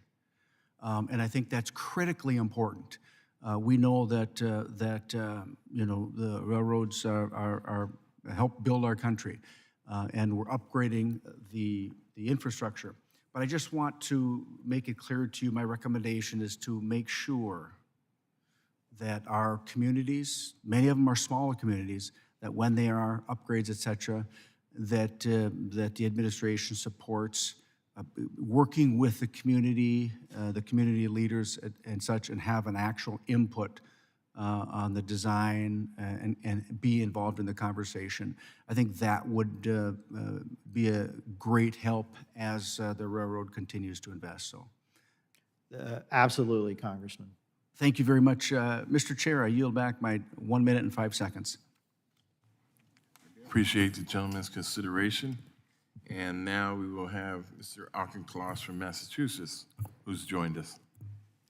Chairman, apologies for the audio issues. Thanks for your patience. Before I begin, Administrator Bose, if you'd like, I want to grant you a minute just to further expound on your answers with my colleague, Mr. Perry. I know you didn't have a whole lot of time to explain, but if it would be helpful to you, I want to give you that time now. Thanks, Congressman. I was just trying to express that automated track inspection efforts don't require any sort of approval, any affirmative waivers for them to continue and be utilized on a regular basis. Railroads can use them, are using them right now without waivers. Got it. And now, Administrator, I want to talk to you about Chrissy. Short-line freight is critical to countless communities and economic sectors, helping industrial, manufacturing, and agricultural customers move their goods to market. The short-line freight rail industry estimates that more than $12 billion in investments are needed to ensure that the industry can modernize and meet the needs of our economy. The recently passed infrastructure law dramatically increases the level of resources available through the Consolidated Rail Infrastructure and Safety Improvements Grant Program and the Chrissy program. Massachusetts, the state I represent, has received nearly $35 million in Chrissy awards in recent years, and another $1.75 million 2 weeks ago, putting in the investments of the infrastructure bill to work to make their railroads safer by upgrading outdated tracks, bridges, and tunnels. And these investments are also making the network more efficient. Can you discuss your commitment towards using the Chrissy program to invest in key safety goals, like allowing short-line freight rail to upgrade and make important repairs? Congressman, you have that commitment. How can short rail also support local infrastructure improvements, many of which will use older rails to transport construction materials? We can definitely look for projects where we can make those improvements. And we know, especially when it comes to short lines, often they don't have the resources to do the long-term improvements that are necessary. And we want to make sure the program's utilized for that purpose. And can you also discuss how Chrissy helps short-line railroads improve the efficiency of the supply chain? Yeah, absolutely. I was mentioning often, in some cases, short-line railroad bridges aren't able to carry 287 pounds of equipment, so that's one area. Also, often they need track upgrades or replace ties And the CRISI program enables, just as examples, to make those improvements. So short lines definitely utilize that program. And I also know that the short lines, relatively small grants make a huge difference to those short lines because they encompass smaller geographic areas. So we actually have a bigger impact even with the short lines.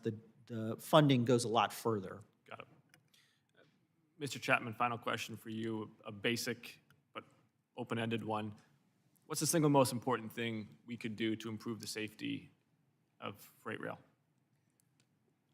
Well, the emphasis that I expressed in my opening statement with respect to train approach warning, I think if we took greater advantage of the limitations available through PTC, made less use of train approach warning, I think that would have the greatest impact from our perspective, certainly with respect to safety of roadway workers. Mr. Chair, I yield back. Thank you. The gentleman yields back. Now we will have Mr. Westerman from Arizona. I'm sorry, Arkansas. I'm sorry about that. For 5 minutes. Thank you, Mr. Chairman. Thank you to the witnesses. My first question I want to ask Administrator Bose, and I hear that the administration is moving forward with a new rule that could require railroads to hire more personnel or to operate with more people on a train. It would be the first time in nearly the 200-year history of railroading in this country that there's been a federal rule on the number of people needed to operate a train. And if it goes forward, I'm worried about the effects on small businesses and specifically short line railroads. I have the great opportunity to represent more short line railroads in my district than any other congressional district. And instead of putting capital where it may be better used, like making improvements to track and structures that are critical for the safe and efficient movement of goods and freight, I'm concerned that they'll be asked to spend more money on unnecessary workforce expansion. Doesn't it make better sense to let small business railroads invest in their infrastructure, which allows for a safer and more efficient rail network instead of being forced to put more people on the payroll? Congressman, thank you for that question. As you know, and I've stated before, we're working on the notice of proposed rulemaking for the crew size. What I also said earlier, and I'll highlight a part of it, is that in 2016, there was a notice of proposed rulemaking, and there were some short line railroads identified within that had less than two-person crews, one-person crews, and there was a path for them to continue utilizing one-person crews if they could make the safety case for doing that. So that was in the last notice of proposed rulemaking. Any rule that we put forward has to have a small business consideration built into it.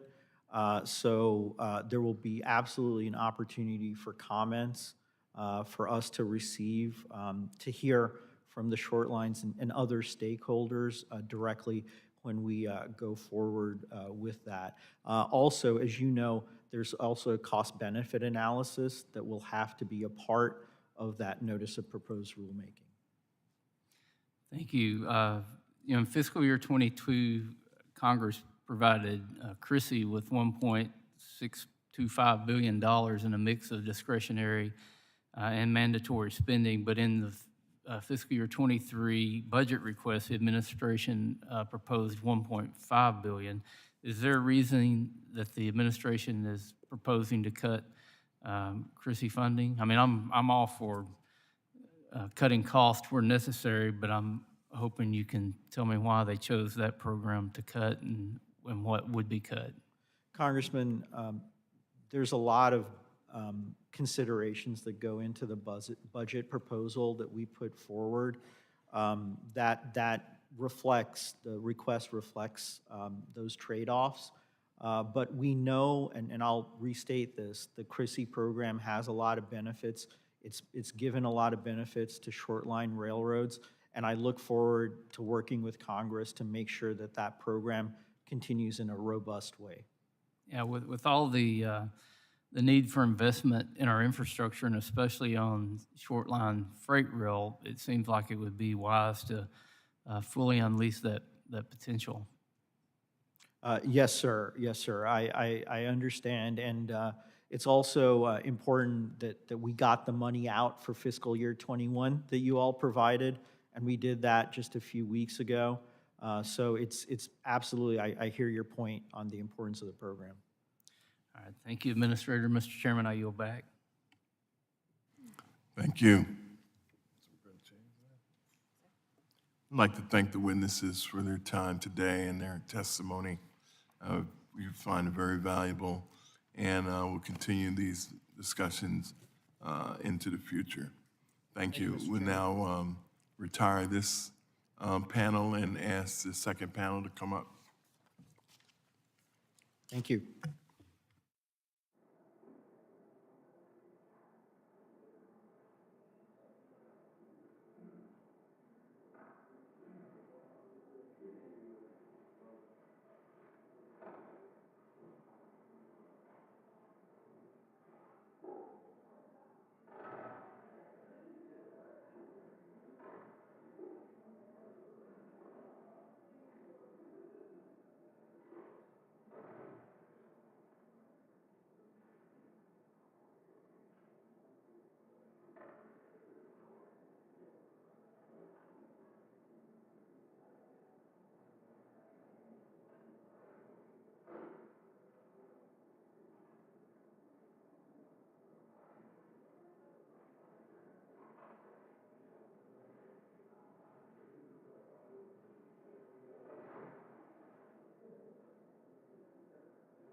Okay, afternoon.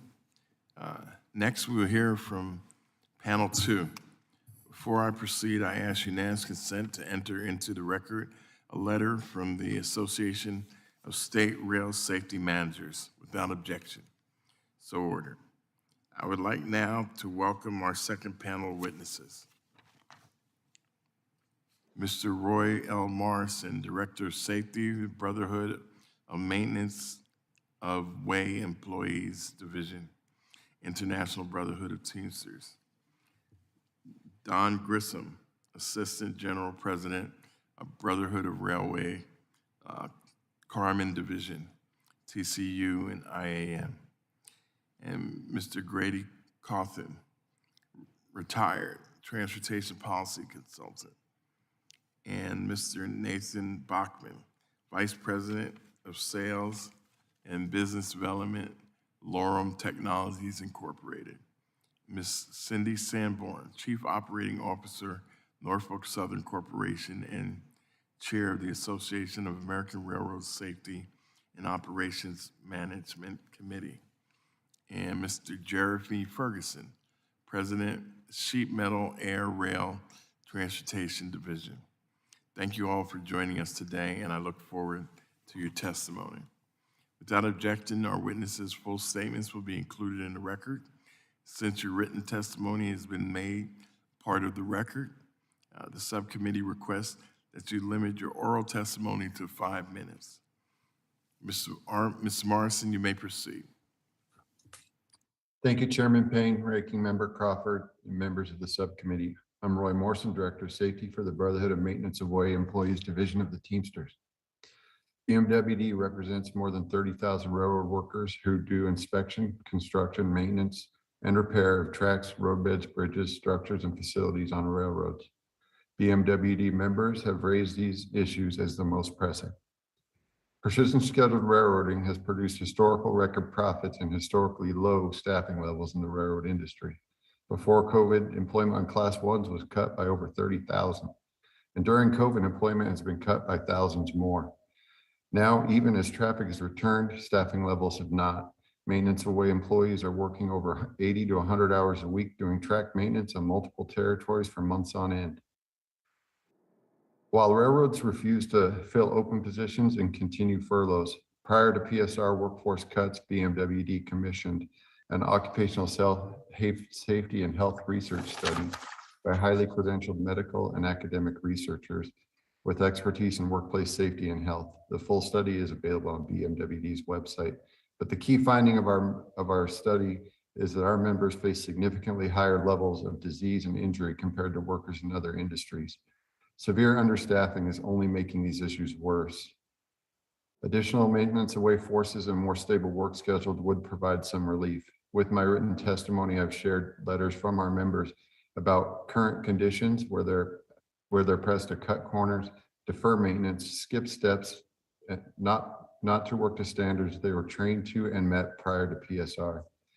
We ask the committee to continue to stay on top of the issue and take further actions to mitigate damages caused by PSR. Starting in 2018, all the Class 1 railroads began test programs referred to as automated track inspection, but it's not new. ATI is just autonomous track geometry measurement systems, which have been in use since the 1970s. And were never designed for FRA mandated track inspections. But waivers submitted to FRA show the railroads want to cut human track inspections by up to 80%, even though there are defects the machines cannot detect. What ATI can do is identify track geometry defects, which make up about 26% of the total defects FRA requires to be inspected for. Human track inspections, taking human track inspectors off the tracks leaves 75% of track defects unmonitored. Railroads can add all the technology they want without safety waivers. The track geometry systems are already used on Amtrak at the frequencies the freight railroads have tested. Amtrak doesn't need safety waivers to do this. No railroad does. It's vital to the safety of rail employees and the public that manual in-person inspection frequencies remain at the current levels mandated by federal regulation. Recently, the AAR has complained that FRA is not rubber stamping requests to reduce human inspections.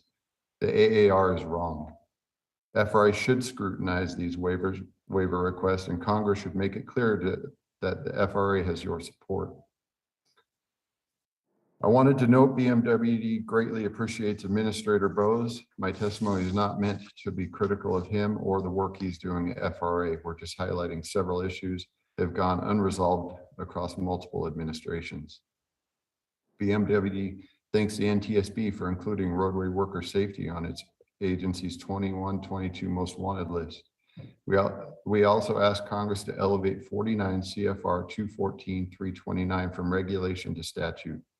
The regulation requires provisions of warning equipment such as whistles, air horns, white discs, red flags, lanterns, or fusees to provide warning of oncoming trains, but the Class 1s just make roadway workers yell over the noise, and FRA has ignored our request for stricter enforcement. The punitive damage standard for retaliation against whistleblowers is the exact same as the standard to disqualify railroad managers, but our efforts to get FRA to follow through have been ignored for years. Failing to penalize managers encourages retaliatory conduct. We just ask existing regulations be enforced against bad actors. Accepted track regulations permits railroads to designate track as exempt from compliance with minimum safety requirements. It was meant to provide short-term regulatory relief 40 years ago.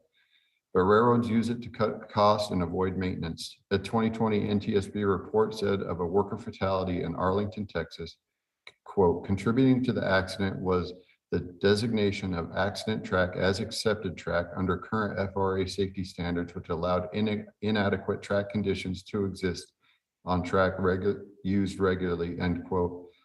Congress should sunset accepted track. I'd like to thank you for our opportunity to raise these concerns. Thank you. Thank you. And next we'll have Mr. Grissom for 5 minutes. Chairman Payne, Chairman DeFazio, Ranking Member Crawford, and members of the subcommittee, thank you for the opportunity to testify today on the important issue of freight rail safety.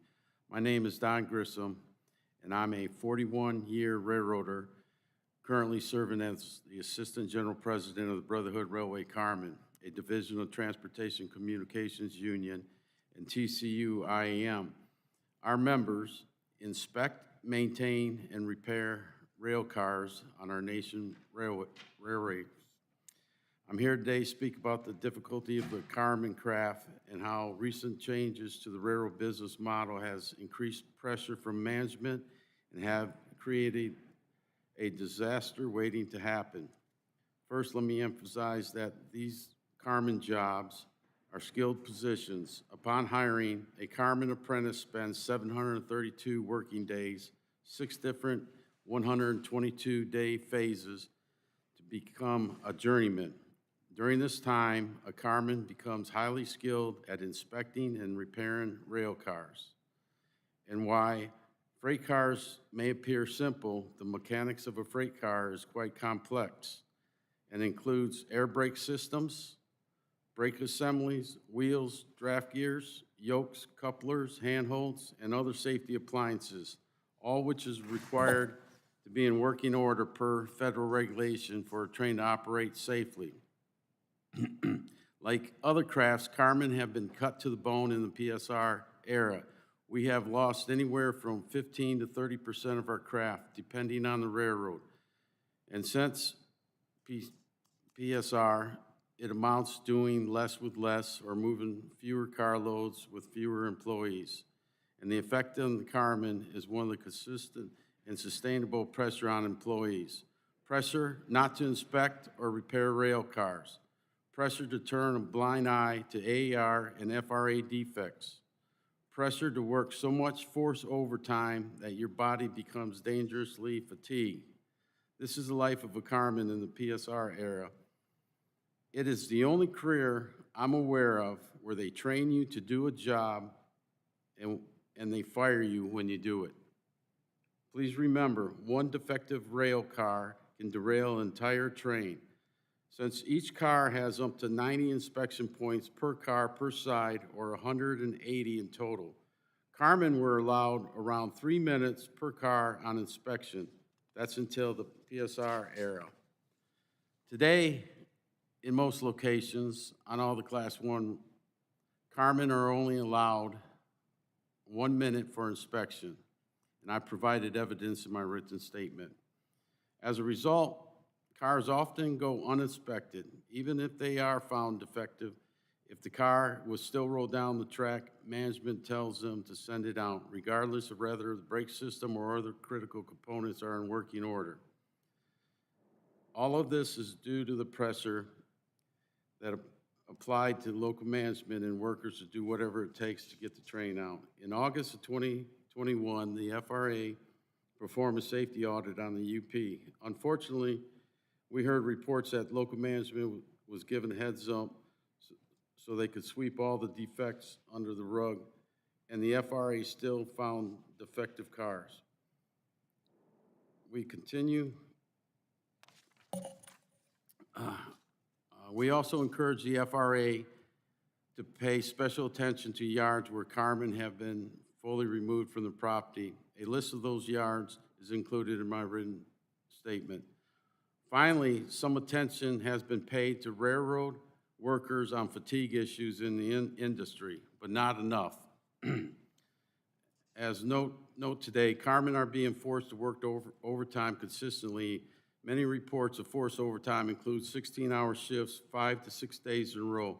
Many of our members sleep in their cars between the shifts so they can get an extra hour or 2 hours of rest instead of wasting time commuting home and back. This is not a healthy environment. A wise colleague of mine said to me, the railroads are burning the candle at both ends. They're burning their customers on one and burning out their employees on the other. Thank you for this opportunity to testify. Thank you, sir. Next, we have Mr. Cawthorn. Mr. Chairman, members of the subcommittee, thank you for the opportunity to discuss railroad safety. I'm here as an individual, having retired from FRA in 2010 after a total of 36 years in the agency, 2 decades of which were as a senior executive working on railroad safety policy issues and including a stint as Associate Administrator for Safety. I concluded my term as Deputy Associate Administrator for Safety Standards. My prepared statement provides some detail, but let me make 3 points very directly, focusing for today on the management of in-train forces. You heard Administrator Bowes refer to that, and Mr. Chapman referred to that. First, the immense progress that the railroads had made in safety over the past few decades has stalled out. Further progress has been arrested by the railroad's commitment to one form or another of so-called precision schedule railroading. One of the features that PSR has implemented has been the use of very heavy and long trains, often marshaled without adherence to train makeup principles based on research and experience. Technology has sometimes been underutilized. At other times, technology has been applied beyond its demonstrated capacity. The result has been a succession of embarrassing and dangerous accidents that need not have occurred. These are often characterized as human factor accidents, with the implication that employees just made mistakes. But for the most part, they are organizational accidents, driven by management decisions.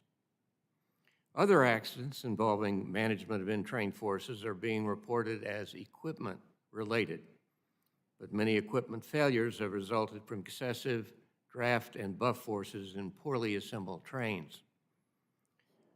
Second, the problem will not solve itself. Investors are demanding huge payouts in the form of stock buybacks and dividends. PSR is designed to deliver cash to the bottom line. The Congress and FRA need to place countervailing pressure on the railroads through tough but flexible safety regulations.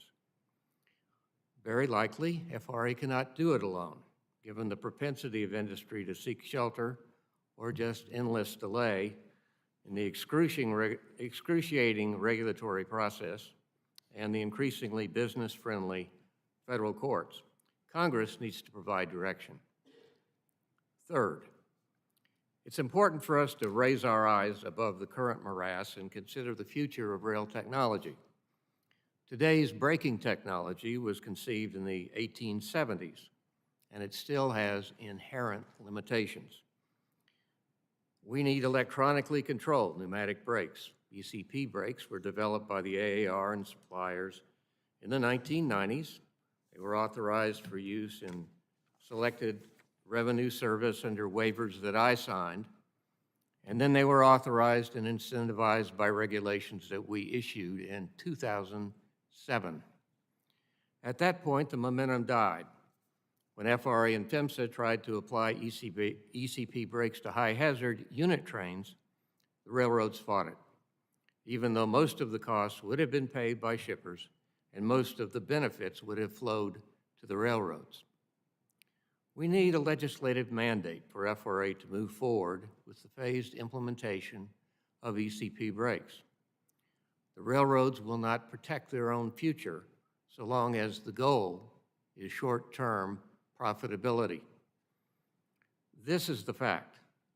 When lavish returns on investment will not be realized within the tenure of current railroad managements, investment will be deferred. Positive train control took a legislative mandate and 35 years to get done. In the case of ECP brakes, progress has already been deferred for over 2 decades. Mr. Chairman, to provide a better explanation of this complex topic, I provided the committee, in addition to my prepared statement, with my white paper on management of in-train forces, which is now in its 3rd revision. It could also be found at the Railway Age website. I look forward to any questions the subcommittee may have. Thank you. Thank you, sir. Now we'll have Mr. Bachman for 5 minutes. Good morning, Chairman Payne, Ranking Member Crawford, and members of this esteemed subcommittee. My name is Nate Bachman, and I am the Vice President of Sales and Business Development at Loram Technologies, Inc., LTI. Based out of Georgetown, Texas, we are a division of Loram Maintenance of Way. In addition, I serve on the Executive Committee as the Secretary-Treasurer of Railway Engineering Maintenance Suppliers Association, REMSA, a national trade association that represents companies that manufacture rail maintenance of way equipment and provide related services. I am honored to join this distinguished panel today and to provide our perspective on the important topic of freight rail safety. I'll first begin by commending Congress for the passing of the Infrastructure Investment and Jobs Act. The IIJA provides visionary and unprecedented levels of funding for key rail safety programs. While Loram Technologies is just one business within REMSA, the rail supply segment of the industry has a significant economic footprint. Railway suppliers directly employ more than 125,000 people in manufacturing, repair, maintenance, and leasing, among others. In addition to my role on the REMSA board, LTI is also a proud and active member of the National Railroad Construction and Maintenance Association, the NRC, and the American Association of Railroads. Both at LTI specifically and in the entire rail supply and contracting industry, safety is our #1 priority. We work as a company and industry to continually improve safety performance. In our experience, the most successful work environment is one where technology, such as automated track inspection, can complement the work on the ground to both augment and improve safety for workers and the railroads. That is precisely what this technology does today. To be clear, the intent of this technology is not to replace workers. Before LTI and other companies developed these solutions, track inspections were both labor and time intensive. This technology can detect tiny defects invisible to the human eye while enabling railroads to inspect up to 8 times as much track in a given day. By targeting visual inspections through the use of data-driven technology, we can reduce redundant manual inspections, which both enhances greater roadway worker safety and allows for an approach whereby track workers' inspection time can be dedicated to and prioritized around the most pressing track defects. Loram Technologies utilizes proprietary state-of-the-art imaging technology which scans the track to reveal the exact condition of every railroad tie and the associated components along the way. It pinpoints any potential problems and marks their exact location so that the railroad can target and repair them in an efficient manner. This technology finds flaws manual detection methods may miss, and it does so while traveling at speeds up to 25 miles per hour. According to the FRA, track-related issues caused 1/4 to 1/3 of all train accidents from 2001 to 2020. The use of automated track inspection technologies paired with visual inspections has helped to drive down this number considerably. We encourage Congress and the FRA to work collaboratively to promote rail technologies that enhance safety in the industry. We believe that the waivers that the Class I railroads have requested for continuing their ATI pilot programs put safety first and should be continued. More data from continued pilots benefits rail workers, rail suppliers, railroads, the FRA, and the general public. This combination of data-driven findings from ATI technology and the visual inspections made by workers on the ground should be a powerful force in moving the rail industry forward. Thank you for the opportunity to share our perspective, and I'm happy to answer any questions. Thank you, sir. Next, we will hear from Ms. Sanborn.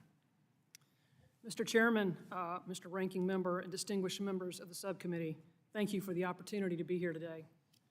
Norfolk Southern and the approximately 630 other freight railroads operating in the United States form an integrated system that provides the world's safest, most productive, and lowest cost freight rail service. The U.S. freight railroad industry is an irreplaceable national asset that enhances our nation's standard of living and its competitiveness in the tough global economy. The U.S. rail system owes its success to a lot of different factors, but in my opinion, a key ingredient is our dedicated workforce. Railroading is a tough, demanding job. The men and women of Norfolk Southern put their boots on every day and work hard to safely and efficiently serve our customers. It's no exaggeration to say that the railroad couldn't operate without them, and I'm grateful that they have chosen to pursue a career in this important industry. In railroading, the relentless pursuit of safe operations is not optional. It's a business imperative. We have an obligation to operate safely for the benefit of our employees, our customers, and the communities where we operate. And while we have not yet reached our ultimate goal of 0 accidents and injuries, we are making significant progress. The overall train accident rate, the employee injury rate, and grade crossing collision rate have all fallen substantially since the year 2000. Railroads today have lower employee injury rates than most other major industries, including trucking, airlines, agriculture, mining, manufacturing, and construction, even lower than grocery stores. These results are driven by the industry's sustained investment in its infrastructure, the development of safety technologies, and the modernization of operating and maintenance practices. But the most important factor in achieving continuous safety improvement is the creation of a company culture that promotes safety through behavioral changes. Railroads work very hard to train their employees and instill in them a high level of safety awareness in everything they do. We are among the nation's most frequent recruiters of veterans whose discipline and training are a good fit within a high-performing safety culture. The federal government can also have significant impact on the freight transportation sector's ability to achieve positive safety outcomes.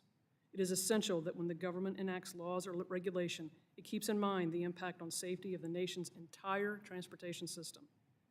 Taking an evidence-based, holistic view of the whole transportation ecosystem is vitally important to creating national safe transportation policy that works for all stakeholders and delivers continuous improvements in safety.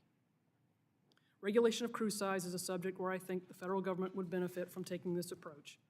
Legislation and regulations have been considered that would mandate that all Class I freight trains must operate with 2 employees in the locomotive cab. Yet there is no evidence that trains with 1-person crews have accidents at a higher rate than trains with 2-person crews. While it wouldn't enhance safety, there is one thing a crew size regulation would accomplish. It would make railroading less competitive against other modes of transportation who do not face similar operational restrictions. Imposing a minimum crew size mandate on railroads would undermine the policy goals of promoting safer, more environmentally sustainable freight transportation. The federal government also has an important role to play in encouraging, or at least not discouraging, the development of safety-enhancing technology. One recent technological innovation with demonstrated safety benefits is automated track inspection technology. In cooperation with FRA, we developed a test to find the optimal mix of automated and manual track inspections. On every single metric tested, the automated system increased track safety and quality, even as the frequency of manual inspections was reduced. This system was able to detect defects that were imperceptible under visual inspection, while human inspectors were able to concentrate on making track repairs and finding defects in switches, crossing diamonds, and other areas that the automated system could not evaluate. Despite these impressive results, the FRA recently denied our request for a waiver that would have allowed the same combination of automated and manual inspections everywhere on Norfolk Southern system. At NS, our goal is to provide a customer experience that is safe, efficient, and as cost-effective as possible. But this can't happen without technology. We are concerned that FRA is not doing everything it can to support the development of technologies such as automated track inspection systems that have actually been shown to work. We respectfully urge policymakers at all levels to be proactive, collaborative partners with railroads to meet our ultimate goal of 0 accidents and injuries. Thank you again for the opportunity to testify today, and I'll be glad to take your questions. Thank you. Now we'll hear from Mr. Ferguson for 5 minutes. Good afternoon, Chairman Payne, Ranking Member Crawford, and members of the committee. Thank you for allowing me the opportunity to testify. I took office in October of 2019. In my first 15 months as president, there were 12 rail transportation worker fatalities. In fact, at one point, within that period, the railroad suffered a fatality and at least 1 amputation every month for 9 months straight. Today, very little has changed for the better. Undoubtedly, the railroads will have a message of an industry on the mend, but please be rest assured that nothing can be further from the truth. For the last 10 years, the railroads have averaged 8 fatalities per year. Last year, there were 9, and while there may be brief lulls of those types of events, the data reveals a steady, consistent, and frightening trend. Currently, the rail carriers are hell-bent on risking further injury to their employees, as well as the American public and supply chain infrastructure by reducing or eliminating altogether the 2 crew members that control train movement in the cab of a locomotive. They will tell you that it is a matter of collective bargaining and that there is no data to support otherwise. I say to you, please do not be swayed. Safety is not, nor should it ever be, negotiable. I assure you, accidents are occurring on short lines and yard jobs that operate with less than a 2-person crew, but the rates and/or trends cannot be identified because the information is not captured. Similarly, all Class 1s over-the-road railroad operations are performed with no less than a 2-person crew today, so there is no other data to compare. In other words, the railroads have no idea what will happen if they reduce crew size, but it's a gamble they're willing to take for the sake of satisfying their insatiable appetite of improving their company's bottom line. What we do know from the data that we do have is that things are getting worse. A quick look at years 2020 through 2021 reveal an increase in total accidents and incidents from 8,792 to 9,192, and an increase in total employee injuries from 2,961 to 3,054. Make no mistake, it's railroad greed that I believe has caused this committee to call us here today. As you are aware, PSR was born from the pressure put forth by investors and shareholders on Wall Street. Since its advent, dramatic, haphazard cuts have decimated railroad resources. Approximately 33% of the Class 1 workforce was laid off more than a year before the first case of COVID had ever been identified.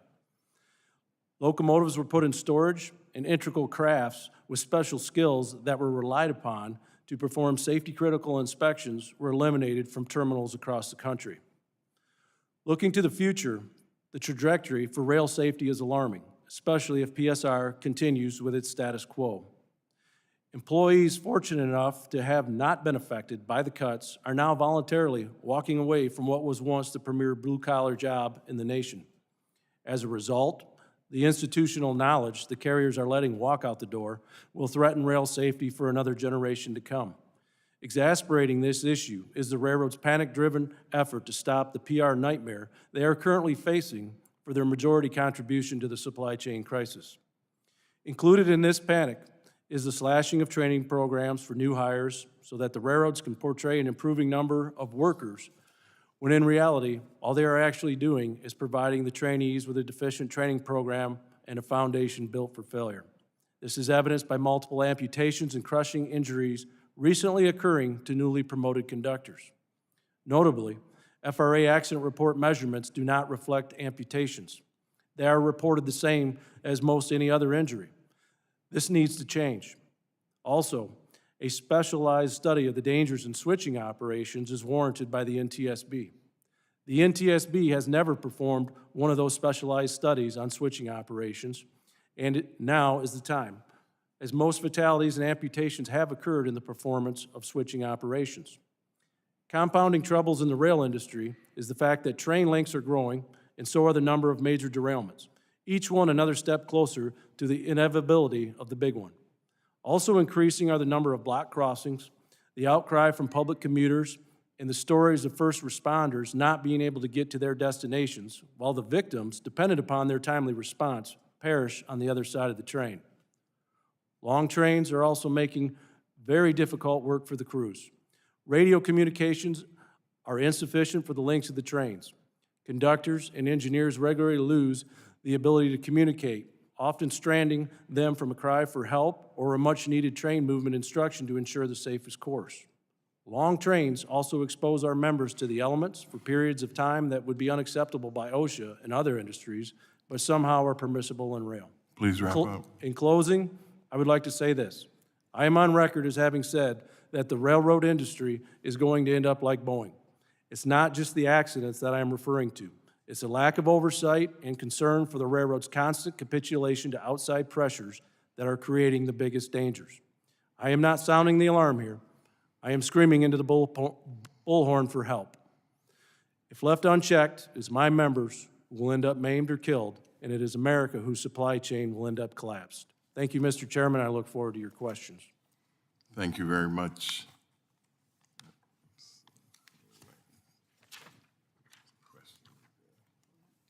Okay.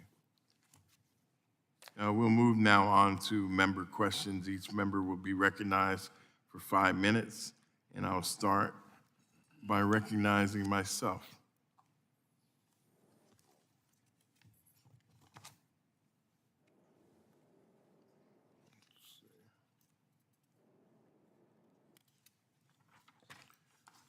Mr. Morrison, have your members identified defects that were missed by automated track inspection technology inspecting the same track? And can you share an example? Thank you, Mr. Chairman, for the question. Yes, my members have identified multiple defects that were missed by the track geometry measurement technology. Several examples exist, and I could get your office a list later, but I have examples of broken rails, stripped joints, where the joints rip completely out and it's a discontinuance in the rail, just like a broken rail. Tie defects, crossings that were where the train was coming in contact with the crossing. We provided several examples in our lawsuit with BNSF in 2018, and I can provide you with as many more as you want. Thank you. Mr. Grissom, what are the effects of allowing Carmen only 1/3 of the usual time to inspect rail cars? Well, employees are pressured to rush the inspection, and they're not doing a proper inspection on the cars or repairs. When you inspect it, you might have to change a brake shoe or go underneath, check the side bearing clearance or clearance on the center plate, and this isn't being allowed because of pressure from management to get the cars out, to get the train out, to keep everything on schedule. There's not enough time or employees allowed to properly inspect the freight trains. Mr. Ferguson, what are the safety reasons that two-person crews are the industry standard on Class 1 freight trains? Well, thank you for the question, sir. Safety reasons are endless. 2 sets of eyes on the cab of the locomotive is paramount for the safety of our communities that we operate under. It keeps the trains moving, which helps our supply chain, and of course, it keeps fellow employees safe at all given times. Thank you. With that, I will yield back and recognize the ranking member. Thank you, Mr. Chairman. Excuse me, I want to direct this question to Mr. Bachman. How has automated track inspection technology improved freight rail safety, and how can it be used to help not only in basic safety inspections, but also in potentially identifying security threats to our freight rail network? Thank you, Congressman, for the question. Where automated track inspection has benefited the industry, specifically in our case, we've been able, over the last decade plus, been able to collect copious amounts of data over nearly 500,000 miles worth of track. And it's the collection of this data and really understanding what the conditions are on the ground that have allowed us to provide metrics to our customers, the railroads, where they can go out and identify specific areas that need the greatest amount of attention and allocate their resources to address those areas that have the most pressing needs. In terms of the overall safety of the railroads, we're of the mind that by going out and collecting track and identifying tie condition really across the country, We have been able to get a better understanding of overall tie condition, how ties exist in different environments, and that has really allowed the railroads the opportunity to plan better, to plan smarter, and produce an overall greater quality product. Thank you.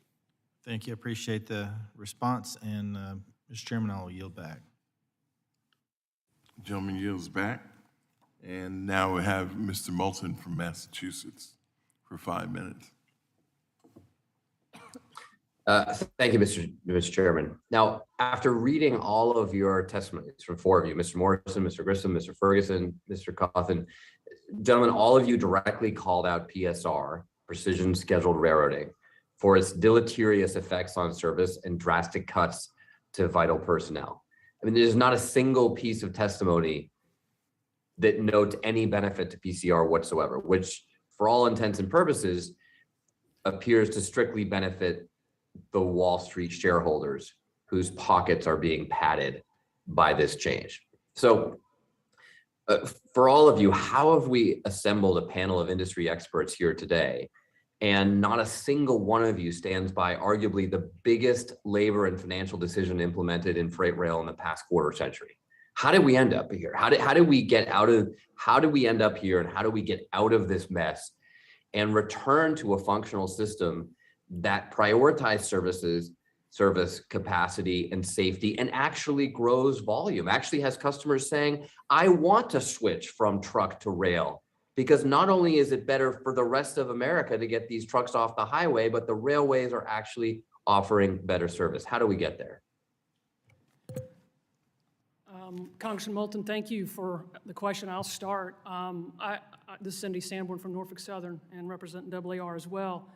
I have to tell you that in my mind, PSR is a catchphrase for things people don't like about what's going on the railroad. I have to tell you that at Norfolk Southern, we implemented the basic principles of PSR in 2019. And those basic principles are about turning assets, turning rail cars, and not switching them as many places if we don't need to benefit our customers.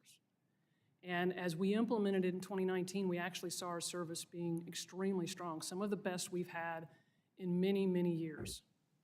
And then what we found was if we weren't switching cars as many places, and we had the technology of distributed power and more technology on our locomotives than we've had in years, you know, the upgrades the capability of the tractive effort of the locomotives that allowed us to build longer trains. And those two things together allowed us to not need as many people to operate, whether it was train crews or, in fact, we shed about 400 locomotives at Norfolk Southern, so we didn't need as many people to work on locomotives. And then we hit a pandemic. And going into the pandemic, we saw complete industries, think about the automobile industry that went completely to no production whatsoever. We served that both on the outbound side of finished automobiles and the inbound side on metals and plastics going into making those automobiles. And so then we furloughed as a result of that change in demand. And as we've come out of the pandemic, as we all know, the labor market has changed substantially in terms of the amount of people looking for work versus the number of jobs that are needed. And as I mentioned, our employees got us through the pandemic, and they have worked tirelessly and very, very, very, very diligently. And we are hiring very aggressively to help solve these service issues because we want to grow our business. Sanborn, look, employees have a tough job. I've worked on a railroad track crew before. It's technical work. It's often backbreaking work.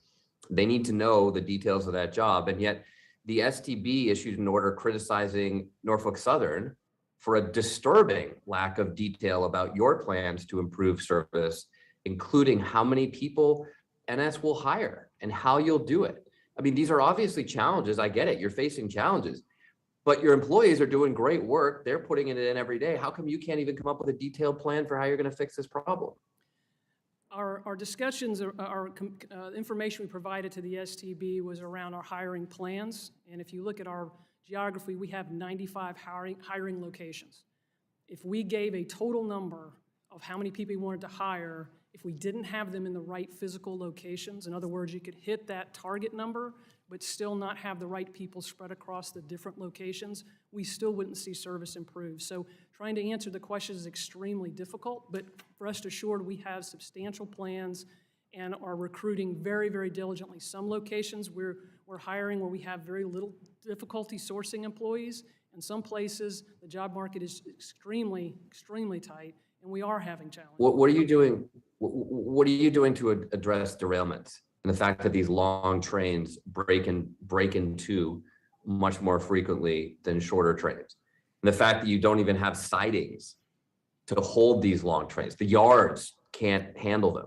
So cars will wait for days just waiting for a long train because you don't have the locomotives, you don't have the personnel to operate these trains. And then you finally get that train over the road, it breaks in half. And when you finally get it back together and get it to a yard, the yard can't even receive it. Well, thanks for I mean, tell me that's not a mess. Thanks for your question. I in the limited time here, and in the sake of brevity, I'll tell you that if we had to run more trains, we would need even more people than we need today. And running longer trains is allowing us to more efficiently move what we can move and safely. I do not think the evidence supports that longer trains drive derailments. Gentleman's Well, time. I would like to look into that further, Mr. Chairman. I hope we can examine that last question further, because I think the exact opposite, that we're seeing more derailments, more train breaks because they are so long. Thank you, Mr. Chairman. I would be glad to communicate specifically with you about that if you have specific questions. Thank you, and I concur with. Great, thank you, Mr. Chairman. I concur with the gentleman from Massachusetts. Next, we will hear from Mr. Garcia of Illinois. Thank you, Mr. Chairman. A question for Mr. Grissom. How seriously do you think that railroads take fatigue as a safety issue, and how do you think the FRA's new fatigue rule would change things? For the first part of your question, the railroads are not, I don't believe, is taking fatigue at all serious. Let me give you an example on CSX. We have a form called PI 82 where the employees can report unsafe condition. Our members were turning in these PI 82s when they're forced to work 16 hours or even beyond 16 hours. They were telling their managers they were fatigued, they can't even stay awake, they can't perform their job safely. And the managers refused to accept these PI 82s unsafe condition forms. They clearly stated that these are not a safety concern. This is not part of their safety program. And this is what they're continuously telling our members. This just happened on Monday, right when the fatigue report came out. And I can tell you CSX, for one carrier, is not taking it safely. The only thing they get their attention is if it affects their profit. If you hit them in their pocketbook, that's what they take serious. Thank you. Thank you. Thank you. So a question for Mr. Ferguson. You mentioned in your testimony that radio communication failures are regularly occurring because of the growing lengths of trains. Can you expand on that and also address the real life issues that this creates for a conductor and an engineer? And also what would happen if this were to occur while the train was blocking a crossing and a crew was unable to communicate? Yes, Mr. Congressman, thank you. That's an excellent question, and it happens every day out here across all the Class 1 railroads that are dealing with extremely long trains. For instance, I just got a report a few minutes ago. There's a train operating across the state of Missouri that's just over 21,000 foot long. So that's 3 of our typical trains, let's just say 3 times 7,000, right? So when you're trying to put that train together, or you have a crossing that you have to cut, and that means separate the railroad cars that are blocking the highway grade crossing, the conductor has to communicate with the head end where the engineer is to move the cars and the train back and forth to get everything situated. And the radios that we're carrying as trainmen, as conductors, can't stretch over 2 miles in most instances, and some even less, depending on what the weather and the other atmospheric conditions are. So that creates a very unsafe condition. And if you get the equipment moving and then you need to stop it suddenly, you can't get that message relayed to the head end. If you're in a yard operation, management will tell our crews to have somebody relay it, have a yard master relay it. Everybody's too busy, there's too much radio chatter going on, there's too many other things that are interfering with the safe operation of that specific move, and it can become very catastrophic very quickly, especially if the train is 3 to 4 miles long. That is insanity. So it jeopardizes not only our safety, but the communities that we have to operate through, and when we're stopped and we have to separate equipment across grade crossings. Okay, thank you. And just a rapid fire question to Mr. Grissom, Mr. Ferguson, Mr. Morrison. Each of you mentioned important outstanding safety issues that need to be addressed by the FRA. What is something that the FRA can do to address a concern you raise in your testimony? In real brief, please. Yeah, thank you, Congressman. I'd like to start if it's possible. As we said, I'd say the biggest thing that FRA could do is start enforcing the regulations on manager disqualification for knowingly violating whistleblower protections. We've been asking the FRA to look at those regulations and implement them in an industry that is known for its retaliatory behavior and making it hard on workers. Thank you. Anyone else? Because my time's almost up. Yeah, I'd like to add, just to have the FRA show up more and enforce the regulations and don't tip off management before they come on the property, so they get a true picture of what's the day-to-day operation. Thank you, sir. And I think my time is up. So, Mr. Chair, I yield back. Thank you, Tim. His time has expired. Now we have the gentlelady from California, Ms. Napolitano, for 5 minutes. Thank you, Mr. Chair. I agree with my the comments from my colleagues on the length of the trains, because that's one issue that I've had along in my area. But Ms. Sanborn, I've been long concerned about grade crossing safety and block crossings. The statement from the Association of State Railroad Safety Managers describes the harmful safety impact of block crossings. But they also say some railroads are requiring local municipalities to pay maintenance fees for various grade crossing improvement projects, resulting in delay, canceling, or scaling back a project intended to enhance grade crossing safety. These maintenance fees have long been paid for by the railroads, but now, shortly after Congress made available billions in grants to support grade crossing improvement projects, railroads are trying to pass the buck. We should be working together to improve the grade crossing safety, not creating more obstacles. And why are the railroads now having governments paying for these maintenance fees? And can your company and AAR look into this and please reverse the trend? I'm sorry, I could not quite understand what you were saying. If somebody else did, I'm happy to hear them help me understand better what you just asked me. I just couldn't hear you. Well, it has to do with the rail crossings and the grade crossing improvements. Prior to this, the railroads took care of it, the maintenance fees, and now they're asking the communities to pay for it. But shortly after, Congress made available billions in grants to support them. And why are the railroads now having governments pay for these maintenance fees? And can your company and AAR look into it and please reverse the trend? Yeah, so as far as road crossing maintenance fees, we pay for the operation of the crossing once it's installed. And if there's some specific questions that you have, Congresswoman Napolitano, I'll be happy to look further. I'm not that conversant on the issue that you're bringing up specifically, but we'll get back to you with an answer. Well, there certainly is a problem, and I agree with my colleagues' comments that the railroads are making profits for Wall Street, and the communities are suffering.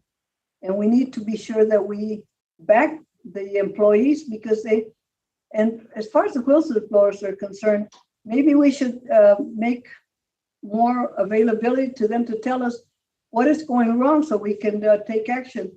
And I know that the railroads have autonomy over much of what happens on the land, but it's important that we provide more safety for the employees.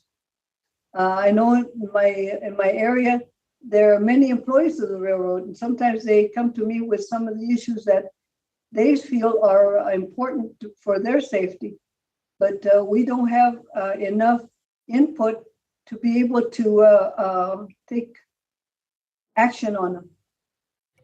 To your point, I would agree that, and involve myself in listening to employees. In fact, in the last 30 days, I've been in Roanoke, Virginia, Cincinnati, Ohio, Pittsburgh, Pennsylvania, and I'll be in the yard in Atlanta here and on Thursday, and listening to our employees and what they have to say around safety and concerns that they have. I think that there's general frustration that they would like to see the railroad operate better. They feel better when the railroad operates better, and we absolutely want to do that, both from a safety perspective and serving our customers as well.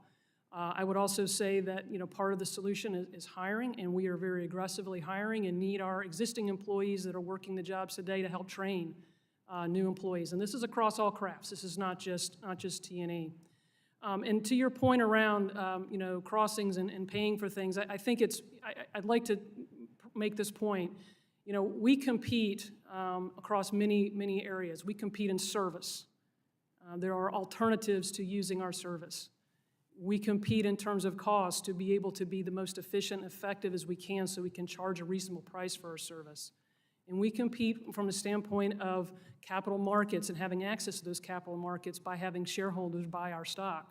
So, and all three areas are very important areas for us to be effective and efficient and serve our customers, with the overall umbrella constantly being safety. And we want to grow our business. We feel that we're very climate friendly. We know we're very climate friendly. We offer our customers an opportunity to reduce their carbon footprint. And only can we do that if we're able to provide a very, very good service. And it takes our employees to do that. If it weren't for them, we would not have a business. So I think we are aligned in many areas. I think frustrations might exist as well. But thank you for your questions. I'd like to be able to connect with you later because there are many other points that I'd like to bring forward. Thank you, Mr. Chair. Yield back. Gentlelady yields back. We'll now have the gentleman from Georgia, Mr. Johnson, for 5 minutes. Thank you again, Mr. Chairman, for having this hearing, and thank the second panel of witnesses for your testimony today. Workforce cuts by Class I railroads have decimated their workforces by a third of their size since 2015. And what's especially shocking is that this cutting of the labor force predates the pandemic.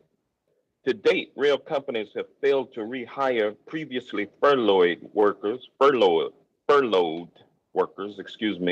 leading to labor shortages on many rail lines.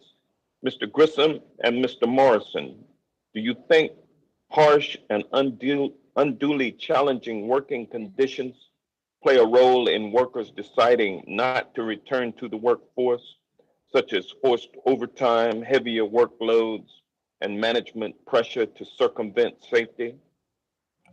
Yes, thank you for the question, and you are correct. We saw this problem before the pandemic, and one of the issues is the railroads, they'll furlough somebody, they'll be furloughed for a year or two, call them back, they may work another year or two, then get laid off again. And people are just sick and tired of being a part-time employee, and they're just in dilemma during the part of the furlough. And so you're right about the conditions and the intimidation and not being respected as an employee at work. This is what we're hearing from our members, and we're seeing employees with 20, 25 years into the rail retirement system, and we got a unique rail retirement system where you can have 30 years at age 60 and fully retire. And we're seeing people with 20, 25 years of service walking off the job. And they're not coming back because of the work conditions that are in existence at this time. Isn't that correct? Yeah, it's just they don't feel safe at work. They just don't feel like they're taking safety serious. The fatigue. Okay, thank you. All right, and Mr. Morrison, what do you think about it? Yeah, thank you for the question, Congressman. This is a great topic. Yeah, the conditions our members are being forced to work in right now are just catastrophic. And And a lot of them, yes, the work is hard, and yes, it's taxing on our members, and it's taking physical tolls, but also our members are very professional in what they do. And we have members also walking away from the industry because of what they see this automated track inspection is doing. They don't feel safe as a track inspector, and they don't feel that the railroads are giving them the tools that they need to keep that railroad track safe. So, well, let me ask you this question. What types of changes to working conditions would be needed to encourage workers to remain on the job or return to the job? So for the maintenance of way employees, I mean, yes, hiring and getting more people out there is absolutely critical. Now, the railroads don't value their employees like they say they do. They're not. We're in negotiations right now, so they're not really keeping the industry as good of a job as it used to be, and it's a highly hostile workforce. You know, it's the only industry I know of where our members actually purchase insurance for when they get fired to help get them through the process of going through the investigation and to try to get back, which might take up to 2 years. Yeah, let me ask this question, Ms.